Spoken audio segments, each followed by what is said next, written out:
ਵਾਹਿਗੁਰੂ ਜੀ ਕਾ ਖਾਲਸਾ, ਵਾਹਿਗੁਰੂ ਜੀ ਕੀ ਫਤਿਹ ਜੀ। ਸਾਰੇ ਵੀਰ ਭੈਣਾਂ ਨੂੰ ਸਵਾਗਤ ਹੈ ਜੀ ਤੁਹਾਡਾ ਆਨਲਾਈਨ ਗੁਰਮਤਿ ਕਲਾਸ ਵਿੱਚ। ਜਿਵੇਂ ਕਿ ਆਪ ਸਾਰਿਆਂ ਨੂੰ ਪਤਾ ਹੈ, ਅਸੀਂ ਸਾਰੇ ਵੀਰ ਭੈਣਾਂ ਮਿਲ ਕੇ ਆਨੰਦ ਸਾਹਿਬ ਜੀ ਦੀ ਪਾਵਨ ਬਾਣੀ ਦੀ ਵਿਚਾਰ ਸਾਂਝੀ ਕਰ ਰਹੇ ਹਾਂ। ਖੁਸ਼ੀ ਮਾਨਣਾ ਔਰ ਆਨੰਦਮਈ ਜੀਵਨ ਜੀਣਾ ਹਰ ਮਨੁੱਖ ਦਾ ਹੱਕ ਵੀ ਹੈ ਔਰ ਹਰ ਮਨੁੱਖ ਦਾ ਫਰਜ਼ ਵੀ ਹੈ। ਦੁਨੀਆ ਦਾ ਹਰ ਇਸਤਰੀ ਪੁरुष ਖੁਸ਼ੀ ਔਰ ਆਨੰਦ ਵਾਸਤੇ ਯਤਨ ਕਰਦਾ ਹੈ, ਲੇਕਿਨ ਕਈ ਵਾਰ ਐਸਾ ਹੁੰਦਾ ਹੈ ਕਿ ਯਤਨ ਕਰਦਿਆਂ ਹੋਇਆਂ ਵੀ ਮਨੁੱਖ ਉਹ ਖੁਸ਼ੀ ਹਾਸਲ ਨਹੀਂ ਕਰ ਪਾਉਂਦਾ। ਤਾਂ ਉਹਦਾ ਕੋਈ ਹੋਰ ਰੀਜ਼ਨ ਨਹੀਂ ਹੈ, ਉਸ ਦਾ ਰੀਜ਼ਨ ਇੱਕ ਹੀ ਹੈ ਕਿ ਸਾਡੇ ਜੋ ਯਤਨ ਨੇ ਉਹ ਗਲਤ ਹੋ ਸਕਦੇ ਨੇ, ਸਾਡਾ ਰਾਸਤਾ ਗਲਤ ਹੋ ਸਕਦਾ ਹੈ। ਜਿਵੇਂ ਅਸੀਂ ਰੋਜ਼ ਇਹ ਵਿਚਾਰ ਕਰ ਰਹੇ ਹਾਂ ਕਿ ਜੇ ਕੋਈ ਮਨੁੱਖ ਆਪਣੀ ਡੈਸਟੀਨੇਸ਼ਨ ਤੇ ਨਹੀਂ ਪਹੁੰਚ ਪਾਇਆ ਔਰ ਡੈਸਟੀਨੇਸ਼ਨ ਤੇ ਜਾਣ ਦੀ ਉਹ ਟਰਾਈ ਕਰ ਰਿਹਾ ਹੈ, ਯਤਨ ਕਰ ਰਿਹਾ ਹੈ, ਤਾਂ ਇੱਕ ਕਾਰਨ ਹੋ ਸਕਦਾ ਹੈ ਕਿ ਉਹਦੀ ਡਾਇਰੈਕਸ਼ਨ ਗਲਤ ਹੈ। ਤਾਂ ਸਾਡੇ ਜੀਵਨ ਦਾ ਢੰਗ ਕਿਤੇ ਗਲਤ ਹੋ ਸਕਦਾ ਹੈ, ਜਾਂ ਅਸੀਂ ਖੁਸ਼ੀਆਂ ਦੇ ਰਾਹ ਤੋਂ ਸਾਈਡ ਤੇ ਜਾ ਰਹੇ ਹੁੰਦੇ ਹਾਂ, ਇਸ ਕਰਕੇ ਸਾਡੀ ਜ਼ਿੰਦਗੀ ਵਿੱਚ ਖੁਸ਼ੀ ਪੈਦਾ ਨਹੀਂ ਹੋ ਸਕਦੀ। ਤਾਂ ਆਨੰਦ ਸਾਹਿਬ ਜੀ ਦੀ ਪਾਵਨ ਬਾਣੀ ਦੇ ਅੰਦਰ ਗੁਰੂ ਪਾਤਸ਼ਾਹ ਜੀ ਨੇ ਸਾਨੂੰ ਐਸੀ ਡਾਇਰੈਕਸ਼ਨ ਦਿੱਤੀ ਹੈ, ਸਾਨੂੰ ਵੇ ਆਫ ਲਾਈਫ ਦਿੱਤਾ ਹੈ, ਜਿਸ ਕਰਕੇ ਅਸੀਂ ਐਸੀ ਜ਼ਿੰਦਗੀ ਜੀ ਸਕੀਏ ਕਿ ਸਾਡੀ ਜ਼ਿੰਦਗੀ ਦੇ ਅੰਦਰ ਆਨੰਦ ਪੈਦਾ ਹੋ ਸਕੇ। ਤੇ ਆਨੰਦ ਦਾ ਮਤਲਬ ਹੀ ਇਹ ਹੈ ਕਿ ਐਸੀ ਮਨੁੱਖੀ ਮਨ ਦੀ ਅਵਸਥਾ ਜਿੱਥੇ ਜਾ ਕੇ ਇਸ ਮਨੁੱਖ ਦੇ ਅੰਦਰੋਂ ਵਿਕਾਰ ਖਤਮ ਹੋ ਜਾਂਦੇ ਨੇ, ਜਿੱਥੇ ਪਹੁੰਚ ਕੇ ਮਨੁੱਖ ਹਰ ਇੱਕ ਦੇ ਅੰਦਰ ਰੱਬ ਦਾ ਨੂਰ, ਉਹਦਾ ਜ਼ਹੂਰ, ਉਹਦਾ ਜਲਵਾ, ਉਹਦੀ ਜੋਤ ਵੇਖਦਾ ਹੈ, ਜਿੱਥੇ ਜਾ ਕੇ ਇਸ ਦਾ ਜੀਵਨ ਸਮਰ ਜਾਂਦਾ ਹੈ ਮਨ, ਬਚਨ ਔਰ ਕਰਮ ਕਰਕੇ। ਤੇ ਐਸੀ ਮਨ ਦੀ ਸਟੇਜ ਜਿੱਥੇ ਮਨੁੱਖ ਰੱਬ ਵਰਗਾ ਹੋ ਜਾਂਦਾ ਹੈ, ਉਸ ਅਵਸਥਾ ਨੂੰ ਗੁਰਦੇਵ ਪਾਤਸ਼ਾਹ ਜੀ ਨੇ ਆਨੰਦ ਆਖਿਆ ਹੈ। ਉੱਥੇ ਫਿਰ ਮੁਕੰਮਲ ਖੁਸ਼ੀ ਹੈ, ਮੁਕੰਮਲ ਤੌਰ ਤੇ ਚੜ੍ਹਦੀ ਕਲਾ ਹੈ ਔਰ ਆਨੰਦ ਵਾਲੀ ਜ਼ਿੰਦਗੀ ਹੈ। ਤਾਂ ਐਸੀ ਜ਼ਿੰਦਗੀ ਕਿਵੇਂ ਜੀਵੀ ਜਾਵੇ, ਉਹ ਅਸੀਂ ਬੜੇ ਪਿਆਰ ਦੇ ਨਾਲ ਵਿਚਾਰ ਕਰ ਰਹੇ ਹਾਂ। ਜਿਵੇਂ ਕੱਲ ਤੱਕ ਅਸੀਂ ਇਹ ਵਿਚਾਰ ਕਰ ਚੁੱਕੇ ਹਾਂ, ਕਰੀਬ 18 ਪੌੜੀਆਂ ਦੀ ਵਿਚਾਰ ਕਿ ਕਰਮੀ ਸਹਿਜ ਨਾ ਉਪਜੈ, ਵਿਣ ਸਹਿਜੈ ਸਹਿਸਾ ਨਾ ਜਾਏ।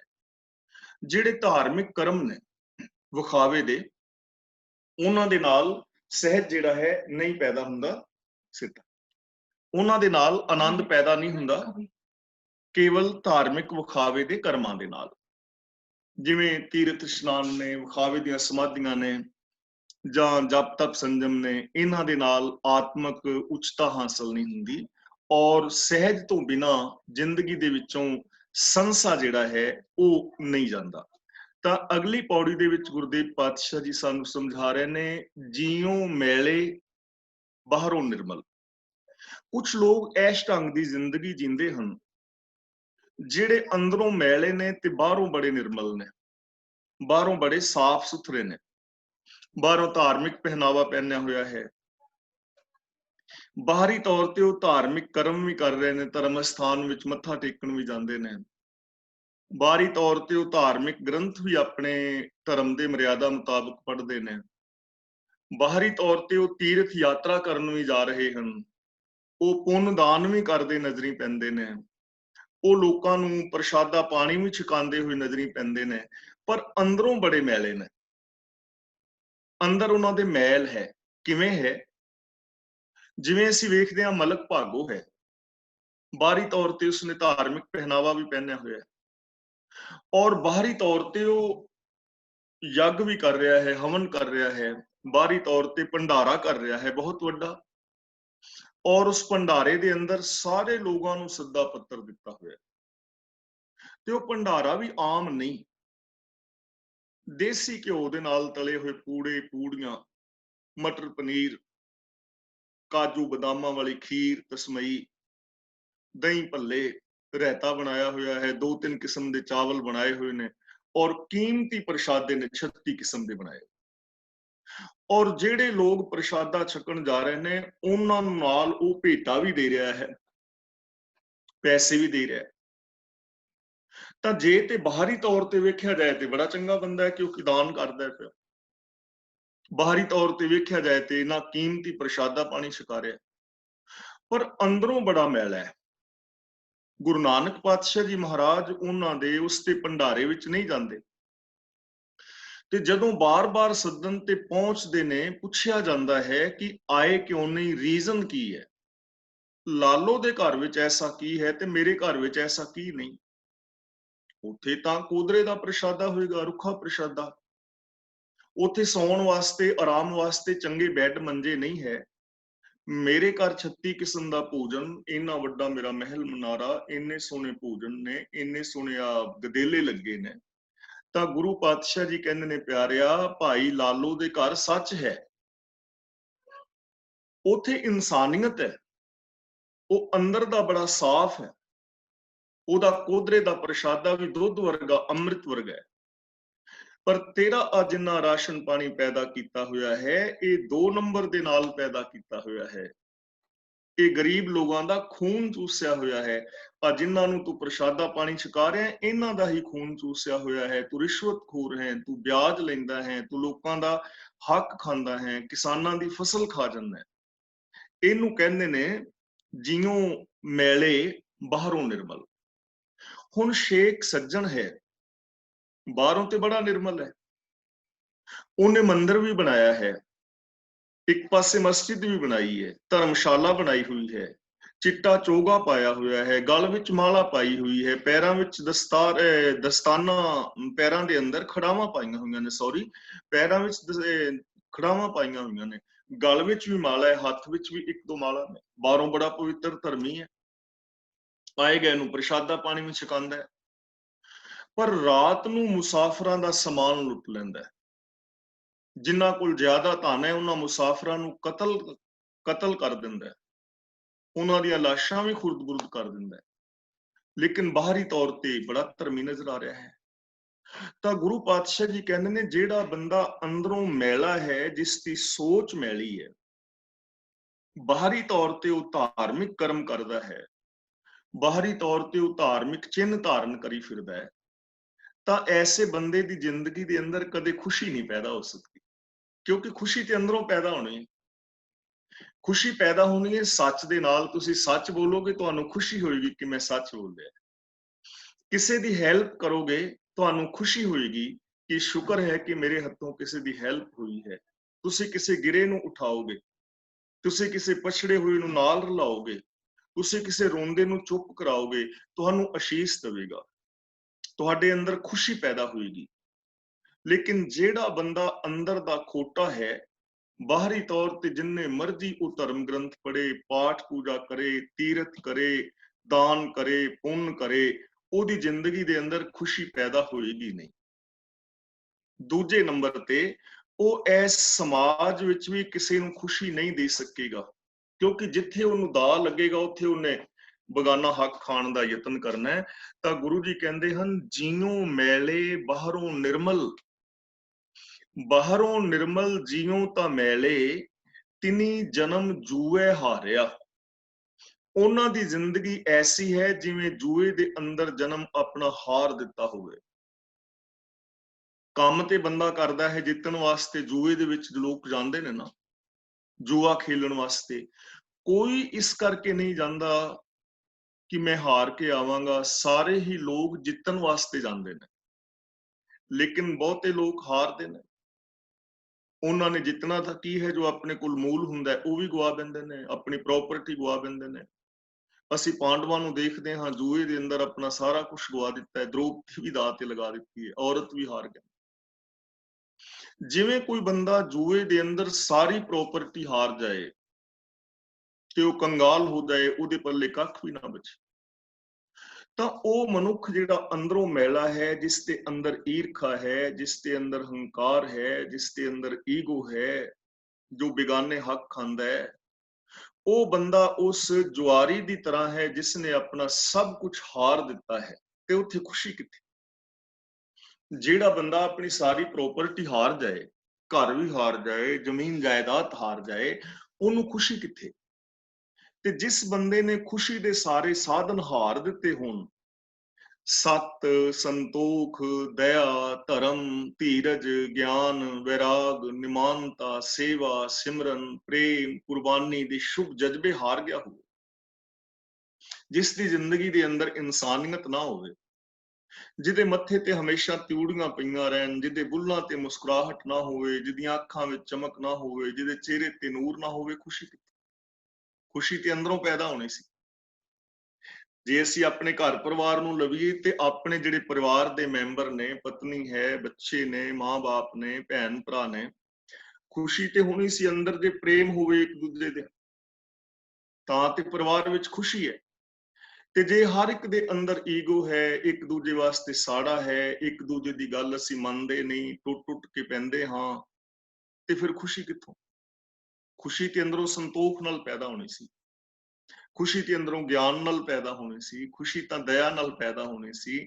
ਖੁਸ਼ੀ ਤਾਂ ਸਿਸਟਮ ਦੇ ਅੰਦਰ ਚੱਲ ਕੇ ਪੈਦਾ ਹੋਣੀ ਸੀ। ਤਾਂ ਗੁਰੂ ਜੀ ਕਹਿੰਦੇ ਨੇ ਉਹਨਾਂ ਨੇ ਆਪਣਾ ਜਨਮ ਜੂਏ ਵਿੱਚ ਹਾਰ ਦਿੱਤਾ। ਜਿਵੇਂ ਭਗਤ ਕਬੀਰ ਜੀ ਨੇ ਕਿਹਾ ਹੈ ਨਾ, ਹੀਰੇ ਜੈਸਾ ਜਨਮ ਹੈ ਕੌਡੀ ਬਦਲੇ ਜਾਏ। ਗੁਰੂ ਜੀ ਕਹਿੰਦੇ ਨੇ ਕਬੀਰ ਮਾਰਗ ਮੋਤੀ ਬੀਥਰੇ ਅੰਧਾ ਨਿਕਸਿਓ ਆਏ, ਕਿ ਮਾਰਗ ਦੇ ਅੰਦਰ ਮੋਤੀ ਖਿਲਰੇ ਪਏ ਨੇ। ਕਹਿੰਦੇ ਨੇ ਕੋਈ ਬੰਦਾ ਤੁਰਿਆ ਜਾ ਰਿਹਾ ਸੀ, ਕਹਾਣੀ ਸੁਣਾ ਰਿਹਾ ਸਿਰਫ, ਬੰਦਾ ਤੁਰਿਆ ਜਾ ਰਿਹਾ ਸੀ ਤੇ ਰਾਸਤੇ ਦੇ ਅੰਦਰ ਬੜੇ ਕੀਮਤੀ ਪਦਾਰਥ ਗਿਰੇ ਹੋਏ ਸਨ, ਸੋਨਾ ਜਾਂ ਹੀਰੇ ਵਗੈਰਾ ਕਹਿ ਲਓ। ਤੇ ਜਦੋਂ ਉਹ ਬੰਦਾ ਨਜ਼ਦੀਕ ਪਹੁੰਚਿਆ ਨਾ, ਉਹਦੇ ਮਨ ਦੇ ਅੰਦਰ ਇਹ ਵਿਚਾਰ ਆਈ ਕਿ ਮੈਂ ਵੇਖਾਂ ਯਾਰ ਅੰਨੇ ਬੰਦੇ ਕਿਵੇਂ ਤੁਰਦੇ ਨੇ। ਜਿਹੜੇ ਬੰਦੇ ਨੂੰ ਅੱਖਾਂ ਨਹੀਂ ਹੁੰਦੀਆਂ ਉਹ ਕਿਵੇਂ ਤੁਰਦਾ ਹੈ। ਤੇ ਅੱਖਾਂ ਬੰਦ ਕਰਕੇ ਉਸਨੇ ਤੁਰਨਾ ਸ਼ੁਰੂ ਕੀਤਾ, ਪ੍ਰੈਕਟਿਸ ਕਰਨੀ ਸ਼ੁਰੂ ਕੀਤੀ। ਤੇ ਉਹ ਲੰਘ ਗਿਆ ਉਸ ਜਗ੍ਹਾ ਤੋਂ ਜਿੱਥੇ ਕੋਈ ਸੋਨਾ ਚਾਂਦੀ ਹੀਰੇ ਸਨ, ਲੇਕਿਨ ਉਹ ਉਹਨਾਂ ਨੂੰ ਚੁੱਕ ਨਹੀਂ ਸਕਿਆ ਕਿਉਂਕਿ ਅੱਖਾਂ ਬੰਦ ਕਰਕੇ ਲੰਘ ਗਏ। ਹੁਣ ਬੰਦਾ ਪ੍ਰੈਕਟਿਸ ਹੀ ਐਸੀ ਕਰ ਰਿਹਾ ਹੈ ਕਿ ਅੰਨੇ ਬੰਦੇ, ਅਗਿਆਨੀ ਬੰਦੇ ਕਿਵੇਂ ਤੁਰਦੇ ਨੇ। ਰਾਸਤੇ ਦੇ ਅੰਦਰ ਹੀਰੇ ਖਿਲਰੇ ਪਏ ਨੇ, ਪਰ ਜੇ ਵਾਸਤਵਿਕ ਤੌਰ ਤੇ ਇੱਕ ਅੰਧਾ ਬੰਦਾ ਉਥੋਂ ਨਿਕਲੇ ਤਾਂ ਉਹ ਹੀਰੇ ਜਵਾਹਰਾਤ ਚੁੱਕ ਨਹੀਂ ਪਾਏਗਾ ਕਿਉਂਕਿ ਉਹਨੂੰ ਦਿਸ ਨਹੀਂ ਰਹੇ। ਇਸੇ ਤਰ੍ਹਾਂ ਸਾਡੇ ਜੀਵਨ ਦੇ ਅੰਦਰ ਮੋਤੀ ਖਿਲਰੇ ਹੋਏ ਨੇ, ਹੀਰੇ ਖਿਲਰੇ ਹੋਏ ਨੇ, ਲੇਕਿਨ ਅਸੀਂ ਜੋਤ ਬਿਨਾ ਜਗਦੀਸ਼ ਕੀ ਜਗਤ ਉਲੰਘੇ ਜਾਏ। ਜਗਦੀਸ਼ ਦੀ ਜੋਤ ਤੋਂ ਬਿਨਾ, ਜਗਦੀਸ਼ ਦੇ ਗਿਆਨ ਤੋਂ ਬਿਨਾ ਬੰਦਾ ਇਹਨਾਂ ਹੀਰਿਆਂ ਨੂੰ ਟੱਪ ਕੇ ਜਾ ਰਿਹਾ ਹੈ। ਕਿਹੜੇ ਨੇ ਹੀਰੇ? ਸਾਡੀ ਸਾਰਿਆਂ ਦੀ ਜ਼ਿੰਦਗੀ ਵਿੱਚ ਨੇ। ਸੱਚ ਹੈ, ਸੰਤੋਖ ਹੈ, ਦਇਆ ਹੈ, ਗਿਆਨ ਹੈ, ਪ੍ਰੇਮ ਹੈ, ਇਹ ਸਾਰੇ ਖਿਲਰੇ ਪਏ ਨੇ ਚੁਫੇਰੇ, ਪਰ ਬੰਦੇ ਨੇ ਇਹਨਾਂ ਵੱਲੋਂ ਅੱਖਾਂ ਬੰਦ ਕੀਤੀਆਂ ਹੋਈਆਂ ਨੇ ਤੇ ਇਹਨਾਂ ਦੇ ਕੋਲੋਂ ਦੀ ਤੁਰਿਆ ਫਿਰਦਾ ਹੈ। ਚਾਰ ਚੁਫੇਰੇ ਖੁਸ਼ੀਆਂ ਫੈਲੀਆਂ ਹੋਈਆਂ ਨੇ, ਲੇਕਿਨ ਅੱਖਾਂ ਬੰਦ ਨੇ। ਤਾਂ ਤਿਨੀ ਜਨਮ ਜੂਏ ਹਾਰਿਆ। ਉਹਨਾਂ ਨੇ ਜਨਮ ਜੂਏ ਕਿਵੇਂ ਹਾਰ ਦਿੱਤਾ? ਇਹ ਤਿਸਨਾ ਵੱਡਾ ਰੋਗ ਲੱਗਾ, ਮਰਨ ਮਨੋਂ ਵਿਸਾਰਿਆ। ਤ੍ਰਿਸ਼ਨਾ ਦਾ ਰੋਗ ਲੱਗ ਗਿਆ। ਦੇਖੋ ਸਾਡੀਆਂ ਕੁਝ ਲੋੜਾਂ ਨੇ, ਉਹਨਾਂ ਲੋੜਾਂ ਨੂੰ ਪੂਰੀਆਂ ਕਰਨਾ ਹਰ ਇਨਸਾਨ ਦਾ ਹੱਕ ਹੈ, ਉਹਦਾ ਫਰਜ਼ ਹੈ। ਰੋਟੀ ਹੈ, ਕੱਪੜਾ ਹੈ, ਮਕਾਨ ਹੈ, ਬਾਕੀ ਆ ਛੋਟੀਆਂ ਮੋਟੀਆਂ ਚੀਜ਼ਾਂ ਨੇ। ਕਿਸੇ ਨੂੰ ਕਾਰ ਦੀ ਜ਼ਰੂਰਤ ਹੈ, ਇਹਨਾਂ ਦੇਸ਼ਾਂ ਵਿੱਚ ਕਾਰ ਤੋਂ ਬਿਨਾਂ ਕੰਮ ਨਹੀਂ ਚੱਲਦਾ, ਇੱਕ ਲੋੜ ਹੈ। ਕਈ ਲੋਕ ਤੇ ਸਰਦਾਰੀ ਲਈ ਰੱਖਦੇ ਨੇ, ਲੇਕਿਨ ਇਹਨਾਂ ਦੇਸ਼ਾਂ ਵਿੱਚ ਲੋੜ ਹੈ ਕਿਉਂਕਿ ਕਾਰ ਤੋਂ ਬਿਨਾਂ ਬੰਦਾ ਆਪਣਾ ਜੌਬ ਤੇ ਨਹੀਂ ਜਾ ਸਕਦਾ। ਜ਼ਰੂਰੀ ਨੇ, ਜਿਵੇਂ ਇੰਡੀਆ ਦੇ ਵਿੱਚ ਸਾਈਕਲ ਹੈ ਉਵੇਂ ਇੱਥੇ ਕਾਰ ਹੈ, ਜ਼ਰੂਰੀ ਹੈ ਨਾ, ਲੋੜ ਹੈ। ਇਹ ਚੀਜ਼ਾਂ ਲੋੜ ਨੇ, ਇਹਨਾਂ ਨੂੰ ਪੂਰੀਆਂ ਕਰਨਾ ਹਰ ਬੰਦੇ ਦਾ ਹੱਕ ਵੀ ਹੈ, ਫਰਜ਼ ਵੀ ਹੈ। ਇਹਨਾਂ ਤੋਂ ਬਿਨਾਂ ਖੁਸ਼ੀ ਪੈਦਾ ਨਹੀਂ ਹੋਏਗੀ। ਲੇਕਿਨ ਕਾਰ ਦੇ ਨਾਲ ਕੰਮ ਚੱਲ ਸਕਦਾ ਹੈ, ਛੋਟੀ ਨਾਲ ਵੀ। ਪਰ ਜੇ ਹੁਣ ਕੋਈ 1 ਕਰੋੜ ਦੀ ਕਾਰ ਹੀ ਖਰੀਦਣਾ ਚਾਹੇ ਤਾਂ ਉਹਦੀ ਲੋੜ ਨਹੀਂ ਹੈ, ਉਹਦੀ ਆਸਾ ਹੈ। ਉਹ ਫਿਰ ਬੰਦੇ ਨੂੰ ਦੁਖੀ ਕਰੇਗੀ ਨਾ, ਉਹਦੇ ਵਾਸਤੇ ਤਾਂ ਦੁਖੀ ਹੋਣਾ ਪਵੇਗਾ। ਜੇ ਕਿਸੇ ਦੀ 300-400 ਪਾਉਂਡ ਵੀਕ ਬਣਦੀ ਹੈ ਤਾਂ ਉਹ ਫਿਰ ਏਡੀ ਮਹਿੰਗੀ ਨਹੀਂ ਨਾ ਖਰੀਦ ਪਾਏਗਾ। ਉਹਦੇ ਵਾਸਤੇ ਫਿਰ ਖੱਜਲ ਖੁਆਰੀ ਚਾਹੀਦੀ ਹੈ ਜਾਂ 2 ਨੰਬਰ ਦਾ ਧੰਦਾ ਚਾਹੀਦਾ ਹੈ। ਇਸ ਲਈ ਗੁਰੂ ਜੀ ਸਾਨੂੰ ਸਮਝਾ ਰਹੇ ਨੇ ਕਿ ਤਿਸਨਾ ਵੱਡਾ ਰੋਗ ਲੱਗਾ, ਹੋਰ ਪਦਾਰਥ ਇਕੱਠੇ ਕਰੀ ਜਾਣੇ, ਮੱਲਾਂ ਮਾਰੀ ਜਾਣੀਆਂ, ਕਿਰਤ ਤੋਂ ਇਲਾਵਾ ਸ਼ਾਰਟਕਟ ਅਪਣਾਣਾ, 2 ਨੰਬਰ ਦੇ ਧੰਦੇ ਕਰਨੇ। ਇਹ ਬੰਦੇ ਨੂੰ ਰੋਗ ਲੱਗ ਗਿਆ ਹੈ ਤ੍ਰਿਸ਼ਨਾ ਦਾ। ਮਰਨ ਮਨੋਂ ਵਿਸਾਰਿਆ। ਤੇ ਤ੍ਰਿਸ਼ਨਾ ਦਾ ਰੋਗ ਲੱਗਣ ਦਾ ਕਾਰਨ ਹੈ ਕਿ ਇਹਨੇ ਮੌਤ ਨੂੰ ਆਪਣੀ ਜ਼ਿੰਦਗੀ ਚੋਂ ਵਿਸਾਰ ਦਿੱਤਾ। ਹੁਣ ਮੌਤ ਦਾ ਮਤਲਬ ਕੇਵਲ ਸਰੀਰਕ ਮੌਤ ਹੀ ਨਹੀਂ ਹੈ। ਸਰੀਰਕ ਮੌਤ ਤੇ ਸਾਰਿਆਂ ਦੀ ਹੋਣੀ ਹੈ, ਭਾਵੇਂ ਕੋਈ ਵਿਸਾਰੇ ਜਾਂ ਕੋਈ ਨਾ ਵਿਸਾਰੇ, ਇਹ ਮੌਤ ਤਾਂ ਜ਼ਰੂਰੀ ਹੈ।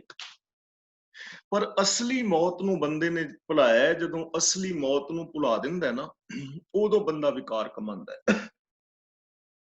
ਬੰਦੇ ਨੂੰ ਇਹ ਭੁੱਲ ਜਾਂਦਾ ਹੈ ਕਿ ਜੇ ਮੈਂ ਵਿਕਾਰ ਕਮਾਵਾਂਗਾ ਤਾਂ ਮੇਰੀ ਆਤਮਕ ਮੌਤ ਹੋ ਜਾਏਗੀ, ਮੇਰੇ ਅੰਦਰੋਂ ਇਨਸਾਨੀਅਤ ਮਰ ਜਾਏਗੀ, ਮੇਰੀ ਜ਼ਮੀਰ ਮਰ ਜਾਏਗੀ। ਆਤਮਕ ਮੌਤ, ਆਤਮਕ ਜੀਵਨ, ਜੇ ਬੰਦੇ ਨੂੰ ਇਹ ਚੀਜ਼ ਯਾਦ ਰਹੇ ਕਿ ਮੈਂ ਇਨਸਾਨੀਅਤ ਵਾਲੀ ਜ਼ਿੰਦਗੀ ਜੀਣੀ ਹੈ, ਮੈਂ ਆਪਣੇ ਅੰਦਰੋਂ ਜ਼ਮੀਰ ਮਰਨ ਨਹੀਂ ਦੇਣੀ, ਮੈਂ ਆਪਣੇ ਅੰਦਰੋਂ ਇਨਸਾਨੀਅਤ ਨਹੀਂ ਮਰਨ ਦੇਣੀ, ਫਿਰ ਬੰਦਾ ਵਿਕਾਰ ਨਹੀਂ ਕਮਾਏਗਾ। ਤੇ ਜਦੋਂ ਇਸ ਮੌਤ ਨੂੰ ਭੁਲਾ ਦਿੰਦਾ ਬੰਦਾ ਕਿ ਜ਼ਮੀਰ ਮਰਦੀ ਹੈ ਤੇ ਮਰ ਜਾਏ, ਇਨਸਾਨੀਅਤ ਮਰਦੀ ਹੈ ਤੇ ਮਰੇ, ਫਿਰ ਬੰਦਾ ਕੀ ਕਰੇਗਾ? ਫਿਰ ਵਿਕਾਰ ਕਮਾਏਗਾ। ਜਿਵੇਂ ਮੈਂ ਰੋਜ਼ ਆਪ ਜੀ ਦੇ ਨਾਲ ਬੇਨਤੀ ਕਰ ਰਿਹਾ ਹਾਂ, ਕੋਈ ਬੇਗਾਨੀ ਧੀ ਭੈਣ ਵੱਲ ਮਾੜੀ ਨਜ਼ਰ ਨਾਲ ਤਾਂ ਹੀ ਤੱਕੇਗਾ ਨਾ ਜੇ ਉਸ ਦੇ ਅੰਦਰੋਂ ਜ਼ਮੀਰ ਮਰੇਗੀ। ਜਿਸ ਦੀ ਜ਼ਮੀਰ ਜਿੰਦਾ ਹੈ ਉਹ ਐਸਾ ਕੁਝ ਨਹੀਂ ਕਰੇਗਾ। ਤਾਂ ਗੁਰੂ ਪਾਤਸ਼ਾਹ ਜੀ ਕਹਿੰਦੇ ਨੇ ਤ੍ਰਿਸ਼ਨਾ ਦਾ ਵੱਡਾ ਰੋਗ ਤਾਂ ਲੱਗ ਗਿਆ ਕਿਉਂਕਿ ਉਸਨੇ ਮੌਤ ਨੂੰ ਆਪਣੀ ਜ਼ਿੰਦਗੀ ਚੋਂ ਵਿਸਾਰ ਦਿੱਤਾ ਹੈ, ਆਤਮਕ ਮੌਤ ਨੂੰ ਭੁਲਾ ਬੈਠਾ ਹੈ। ਇਸ ਕਰਕੇ ਬੰਦੇ ਦੀ ਜ਼ਿੰਦਗੀ ਦੇ ਅੰਦਰ ਤ੍ਰਿਸ਼ਨਾ ਦਾ ਰੋਗ ਲੱਗ ਗਿਆ। ਤੇ ਜਿਸ ਨੇ ਇਸ ਮੌਤ ਨੂੰ ਭੁਲਾ ਦਿੱਤਾ ਹੋਵੇ, ਉਹਦੀ ਜ਼ਿੰਦਗੀ ਵਿੱਚ ਤੇ ਖੁਸ਼ੀ ਨਹੀਂ ਰਹਿ ਸਕਦੀ, ਉਹਦੇ ਜੀਵਨ ਵਿੱਚ ਆਨੰਦ ਪੈਦਾ ਕਿਵੇਂ ਹੋਏਗਾ? ਉਹਦੇ ਆਪਣੇ ਜੀਵਨ ਵਿੱਚ ਤੇ ਆਨੰਦ ਨਹੀਂ ਪੈਦਾ ਹੋਣਾ, ਸਗੋਂ ਉਹ ਦੂਜਿਆਂ ਦੀਆਂ ਖੁਸ਼ੀਆਂ ਨੂੰ ਵੀ ਖਤਮ ਕਰੇਗਾ, ਦੂਜਿਆਂ ਦੀ ਇੱਜ਼ਤ ਨੂੰ ਹੱਥ ਪਾਏਗਾ, ਦੂਜਿਆਂ ਦੇ ਹੱਕ ਖਾਏਗਾ, ਦੂਜੇ ਲੋਕਾਂ ਨੂੰ ਪਰੇਸ਼ਾਨ ਕਰੇਗਾ। ਕਈ ਵਾਰ ਵੇਖਿਆ ਨਾ ਤੁਸੀਂ, ਟ੍ਰੈਫਿਕ ਵਿੱਚ ਜਾਂਦੇ ਹੋ ਤੇ ਕੋਈ ਨਾ ਕੋਈ ਐਸਾ ਮੂਰਖ ਹੁੰਦਾ ਹੈ ਜਿਹਨੇ ਸਾਰੇ ਟ੍ਰੈਫਿਕ ਨੂੰ ਜਾਮ ਕੀਤਾ ਹੋਇਆ ਹੁੰਦਾ ਹੈ। ਤੇ ਇਹੋ ਜਿਹੇ ਲੋਕ ਆਪਣੇ ਇੰਡੀਆ ਵਿੱਚ ਤੇ ਵਾਧੂ ਮਿਲ ਜਾਂਦੇ ਨੇ ਨਾ। ਜੇ ਕਿਤੇ ਰੇਲਵੇ ਕ੍ਰੋਸਿੰਗ ਨੂੰ ਵੀ ਪਾਸ ਕਰਨਾ ਹੋਵੇ ਤੇ ਲੋਕਾਂ ਨੇ ਕਿਵੇਂ ਆਪਣੀਆਂ ਗੱਡੀਆਂ ਅੱਗੇ ਲਾਈਆਂ ਹੋਈਆਂ ਨੇ, ਲਾਲ ਬੱਤੀ ਦੇ ਉੱਤੇ ਵੀ ਹੌਰਨ ਮਾਰੀ ਜਾਣਗੇ। ਮੂਰਖਤਾ ਹੀ ਹੈ ਨਾ।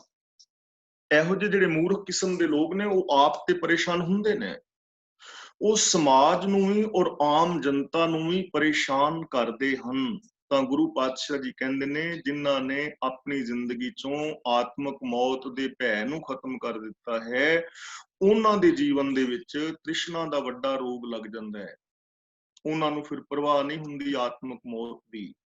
ਇਸ ਲਈ ਗੁਰਦੇਵ ਅਗਲਾ ਬਚਨ ਕਰਦੇ ਨੇ, ਵੇਦਾਂ ਮਹਿ ਨਾਮ ਉੱਤਮ ਸੋ ਸੁਣੇ ਨਾਹੀ ਫਿਰੇ ਜੋ ਬੇਤਾਲਿਆ। ਵੇਦ ਜੋ ਧਰਮ ਗ੍ਰੰਥ ਨੇ, ਉਹਨਾਂ ਦੇ ਵਿੱਚ ਨਾਮ ਉੱਤਮ ਚੀਜ਼ ਹੈ। ਨਾਮ ਦਾ ਮਤਲਬ ਹੁਕਮ, ਰੱਬ ਦਾ ਹੁਕਮ, ਭਾਣਾ, ਰਜਾ ਜਾਂ ਸਿਸਟਮ, ਲਾ ਆਫ ਨੇਚਰ। ਵੇਦਾਂ ਦੇ ਅੰਦਰ, ਧਰਮ ਗ੍ਰੰਥਾਂ ਦੇ ਅੰਦਰ ਨਾਮ, ਰੱਬ ਦੀ ਸਿਫਤ ਸਲਾਹ, ਰੱਬੀ ਗੁਣ, ਔਰ ਜੋ ਰੱਬ ਦਾ ਭਾਣਾ ਹੈ, ਰਜਾ ਹੈ, ਸਿਸਟਮ ਹੈ, ਉਹ ਬਹੁਤ ਉੱਤਮ ਚੀਜ਼ ਹੈ। ਉਹਨੂੰ ਲੋਕ ਸੁਣਦੇ ਨਹੀਂ, ਉਹਨੂੰ ਨਹੀਂ ਸੁਣਦੇ, ਕਰਮ ਕਾਂਡ ਕਰੀ ਜਾਣਗੇ। ਵੇਦਾਂ ਮੈਂ ਨਾਮ ਉੱਤਮ ਸੋ ਸੁਣੇ ਨਾਹੀਂ, ਉਸ ਨਾਮ ਦੀ ਗੱਲ, ਹੁਕਮ ਦੀ ਗੱਲ ਲੋਕ ਸੁਣਦੇ ਨਹੀਂ, ਹੁਕਮ ਦੀ ਗੱਲ ਲੋਕ ਮੰਨਦੇ ਨਹੀਂ, ਉਸ ਨੂੰ ਲੋਕ ਫੋਲੋ ਨਹੀਂ ਕਰ ਰਹੇ। ਹੁਣ ਅਸੀਂ ਆਪਣੀ ਜ਼ਿੰਦਗੀ ਵੱਲ ਇੱਕ ਝਾਤ ਮਾਰੀਏ, ਜੋ ਆਮ ਬਹੁਤਾਤ ਗਿਣਤੀ ਹੈ, ਉਧਰ ਜੇ ਅਸੀਂ ਝਾਤ ਮਾਰੀਏ ਤਾਂ ਚੰਦ ਲੋਕ ਨੇ ਜੋ ਗੁਰਬਾਣੀ ਅਨੁਸਾਰ ਜ਼ਿੰਦਗੀ ਜੀ ਰਹੇ ਨੇ, ਜੋ ਬਹੁਤਾਤ ਗਿਣਤੀ ਹੈ, ਸਾਰਿਆਂ ਦੀ ਮੈਂ ਗੱਲ ਨਹੀਂ ਕਰਦਾ, ਬਹੁਤਾਤ ਗਿਣਤੀ ਹੈ ਜੋ ਸੱਚ ਦੇ ਨਾਲੋਂ ਟੁੱਟੇ ਹੋਏ ਨੇ। ਹੈਨ ਵਿਰਲੇ ਨਾਹੀ ਕਨੇ ਫੈਲ ਫਕਰ ਸੰਸਾਰ। ਹਾਂ, ਕੋਈ ਫੈਲ ਫਕਰ ਸੰਸਾਰ ਲਾ ਦੋ। ਕੁਝ ਲੋਕ ਐਸੇ ਨੇ ਜਿਹੜੇ ਸੱਚ ਦੇ ਨਾਲ ਜੁੜੇ ਹੋਏ ਨੇ, ਲੇਕਿਨ ਬਹੁਤੇ ਲੋਕ ਐਸੇ ਨੇ ਜੋ ਸੱਚ ਦੇ ਨਾਲੋਂ ਟੁੱਟੇ ਹੋਏ ਨੇ। ਹੈਨ ਵਿਰਲੇ ਨਾਹੀ ਕਨੇ ਫੈਲ ਫਕਰ ਸੰਸਾਰ। ਅਸੀਂ ਜੇ ਆਮ ਜ਼ਿੰਦਗੀ ਵੱਲ ਝਾਤ ਮਾਰੀਏ ਤਾਂ ਸਾਨੂੰ ਨਜ਼ਰ ਹੀ ਪੈਂਦਾ ਹੈ, ਜਿਵੇਂ ਦਾਜ ਦਹੇਜ ਨੂੰ ਲੈ ਲਓ, ਤਾਂ ਸਾਰਿਆਂ ਦੀ ਗੱਲ ਤਾਂ ਨਹੀਂ ਹੈ, ਲੇਕਿਨ ਬਹੁਤੇ ਲੋਕ ਦਾਜ ਦਹੇਜ ਮੰਗ ਕੇ ਲੈਂਦੇ ਨੇ। ਆਮ ਲੋਕ ਇਹ ਗੱਲ ਕਰਦੇ ਨੇ ਨਾ ਕਿ ਦੇਖੋ ਜੀ, ਸਾਡੀ ਮੰਗ ਤੇ ਕੋਈ ਨਹੀਂ, ਅਸੀਂ ਦਹੇਜ ਤਾਂ ਬਿਲਕੁਲ ਨਹੀਂ ਲੈਣਾ, ਇਹ ਤਾਂ ਅਸੀਂ ਫੈਸਲਾ ਕਰ ਲਿਆ ਹੈ, ਪਰ ਇੰਨੀ ਗੱਲ ਹੈ ਕਿ ਸਾਡੀ 500 ਬੰਦਿਆਂ ਦੀ ਬਰਾਤ ਹੈ, ਉਹਦੀ ਚੰਗੀ ਸੇਵਾ ਕਰ ਦਿਆ ਜੇ ਮੀਟ ਸ਼ਰਾਬ ਦੇ ਨਾਲ, ਯਾਨੀ 15 ਲੱਖ ਰੁਪਈਆ ਰੋਟੀ ਤੇ ਲੱਗ ਜਾਏਗਾ। ਪਹਿਲੀ ਗੱਲ। ਤੇ ਦਾਜ ਦਹੇਜ ਦੀ ਸਾਡੀ ਮੰਗ ਕੋਈ ਨਹੀਂ, ਸਾਡੇ 25 ਮਿਲਣੀਆਂ ਨੇ, ਉਹਨਾਂ ਨੂੰ ਛਾਪਾਂ ਚਾਹੀਦੀਆਂ ਨੇ, ਤੇ ਹੋਰ ਤੇ ਕੋਈ ਨਹੀਂ, ਤੇ ਇੱਕ ਨਾਨੀ ਜਿਉਂਦੀ ਏ ਤੇ ਦਾਦਾ ਜਿਉਂਦਾ, ਉਹਨਾਂ ਦੀ ਚੈਨੀ ਜ਼ਰੂਰ ਪਾ ਦਿਆ ਜੇ। ਬਾਕੀ ਸਾਡੀ ਮੰਗ ਕੋਈ ਨਹੀਂ, ਜੋ ਕਿਸੇ ਨੇ ਦੇਣਾ ਹੈ ਆਪਣੀ ਧੀ ਨੂੰ ਦੇਣਾ ਹੈ, बाकी साडी मंग कोई नहीं। बंदा पूछे भी होर जमीन उन्हां दी रजिस्ट्री करा लो अपने नाम, करदे ने ना लोग। हैन विरले विरले लोक ਉਹ ਵੀ ਨੇ ਜਿਹੜੇ ਕਹਿੰਦੇ ਨੇ ਅਸੀਂ ਦਾਜ ਦਹੇਜ ਬਿਲਕੁਲ ਨਹੀਂ ਲੈਣਾ, ਬਿਲਕੁਲ ਲੈਂਦੇ ਵੀ ਨਹੀਂ ਹਨ। ਬੜੇ ਨੇ ਤੁਹਾਡੇ ਵਿੱਚੋਂ ਕਿੰਨੇ ਵੀਰ ਪੈਣਾ ਹੋਣਗੇ, ਹੋਰ ਬੜੇ ਨੇ। ਲੇਕਿਨ ਤ੍ਰਿਸ਼ਨਾ ਦਾ ਵੱਡਾ ਰੋਗ ਲੱਗਾ ਹੋਇਆ ਨਾ। ਤਾਂ ਗੁਰਬਾਣੀ ਵਿੱਚ ਸਾਨੂੰ ਗੁਰੂ ਜੀ ਕਹਿ ਰਹੇ ਨੇ, ਹੋਰ ਮਨਮੁਖ ਦਾਜ ਜੇ ਰੱਖ ਦਿਖਾਲੇ ਸੋ ਕੂੜ ਅਹੰਕਾਰ ਕਛ ਪਾਜੋ। ਹੁਣ ਅਸੀਂ ਪੜਿਆ ਤੇ ਹੈ, ਪਰ ਇਹਨਾਂ ਵਿੱਚੋਂ ਅਮਲ ਕਿੰਨੇ ਲੋਕਾਂ ਨੇ ਕੀਤਾ ਹੈ, ਇਹ ਹਰ ਬੰਦੇ ਨੇ ਆਪ ਆਪਣੇ ਵੱਲ ਦੇਖਣਾ ਹੈ। ਹੁਣ ਗੁਰਦੇਵ ਸਾਨੂੰ ਰੋਜ਼ ਕਹਿੰਦੇ ਨੇ ਫੱਕੜ ਜਾਤੀ ਫੱਕੜ ਨਾਉ, ਕਿ ਜਾਤੀਵਾਦ ਜਿਹੜਾ ਹੈ ਵਿਅਰਥ ਦਾ ਜੰਜਾਲ ਹੈ। ਪਰ ਜਾਤੀਵਾਦ ਨੂੰ ਕਿੰਨੇ ਕੁ ਲੋਕਾਂ ਨੇ ਛੱਡਿਆ ਹੈ, ਇਹ ਤਾਂ ਹੁਣ ਹਰ ਬੰਦਾ ਆਪ ਜਾਣ ਸਕਦਾ ਹੈ ਨਾ। ਹੁਕਮ ਉੱਤਮ ਹੈ, ਗੁਰੂ ਜੀ ਨੇ ਪਾਵਨ ਬਾਣੀ ਵਿੱਚ ਸਾਨੂੰ ਸਮਝਾਇਆ ਹੈ ਨਾ, ਹੁਕਮ ਰਜ਼ਾਈ ਚੱਲਣਾ ਨਾਨਕ ਲਿਖਿਆ ਨਾਲ। ਤੇ ਸਮਗਰ ਬਾਣੀ ਦੇ ਅੰਦਰ ਕਰਮ ਕਾਂਡਾਂ ਦਾ ਖੰਡਨ ਕੀਤਾ ਹੋਇਆ ਹੈ। ਲੇਕਿਨ ਜੋ ਵੇਦ ਸ਼ਾਸਤਰ ਨੇ ਉਹਨਾਂ ਦੇ ਅੰਦਰ ਨਾਮ ਦੀ ਗੱਲ ਕੀਤੀ ਹੈ, ਪਰ ਕਰਮ ਕਾਂਡ ਵੀ ਕਾਫੀ ਨੇ। ਹੁਣ ਗੁਰੂ ਜੀ ਕਹਿੰਦੇ ਨੇ ਲੋਕ ਜਿਹੜੇ ਨੇ, ਜਿਹੜੇ ਅੰਦਰੋਂ ਮੈਲੇ ਨੇ ਤੇ ਬਾਹਰੋਂ ਨਿਰਮਲ ਦਿਸ ਰਹੇ ਨੇ, ਵਿਖਾਵਾ, ਉਹ ਨਾਮ ਨੂੰ ਤੇ ਸੁਣਦੇ ਨਹੀਂ, ਹੁਕਮ ਦੀ ਗੱਲ ਸੁਣਦੇ ਨਹੀਂ, ਰੱਬੀ ਰਜਾ ਵਿੱਚ ਤੁਰਦੇ ਨਹੀਂ, ਫਿਰੈ ਜਿਉਂ ਬੇਤਾਲਿਆ। ਲੇਕਿਨ ਬਾਕੀ ਕਰਮ ਕਾਂਡ ਕਰਦੇ ਹੋਏ ਬੇਤਾਲਿਆ ਦਾ ਮਤਲਬ ਭੂਤਨਿਆਂ ਦੀ ਤਰ੍ਹਾਂ ਫਿਰ ਰਹੇ ਨੇ, ਭੂਤਨਿਆਂ ਦੀ ਤਰ੍ਹਾਂ ਫਿਰ ਰਹੇ ਨੇ।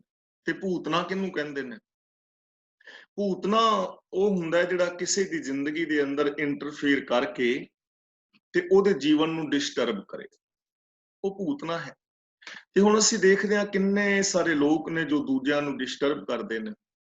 ਅਸੀਂ ਦੂਜਿਆਂ ਨੂੰ ਡਿਸਟਰਬ ਕਰਦੇ ਹਾਂ, ਬੰਦਾ ਆਪ ਤੇ ਹੈ ਦੂਜਿਆਂ ਨੂੰ ਡਿਸਟਰਬ ਕਰ ਰਿਹਾ ਹੈ, ਇੰਟਰਫੇਅਰ ਕਰ ਰਿਹਾ ਹੈ।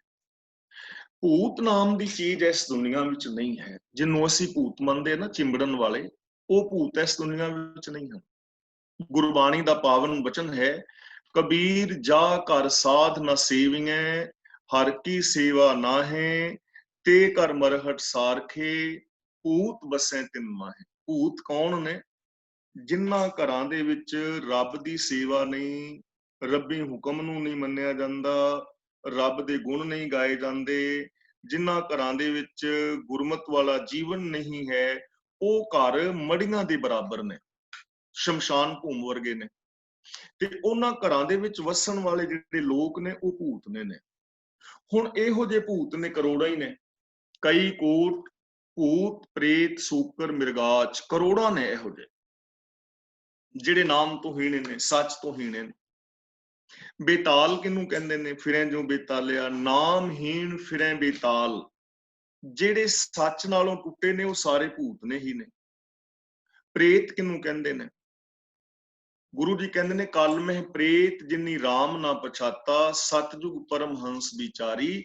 ਉਹ ਲੋਕ ਪ੍ਰੇਤ ਨੇ ਜਿਨ੍ਹਾਂ ਨੇ ਰੱਬ ਦੀ ਪਛਾਣ ਨਹੀਂ ਕੀਤੀ, ਜੋ ਇੱਕ ਦੂਜੇ ਨਾਲ ਰੱਬ ਵਰਗਾ ਪਿਆਰ ਸਤਿਕਾਰ ਨਹੀਂ ਕਰਦੇ, ਜਿਨ੍ਹਾਂ ਦੇ ਅੰਦਰ ਰੱਬੀ ਗੁਣ ਨਹੀਂ ਹਨ, ਉਹ ਲੋਕ ਪ੍ਰੇਤ ਨੇ।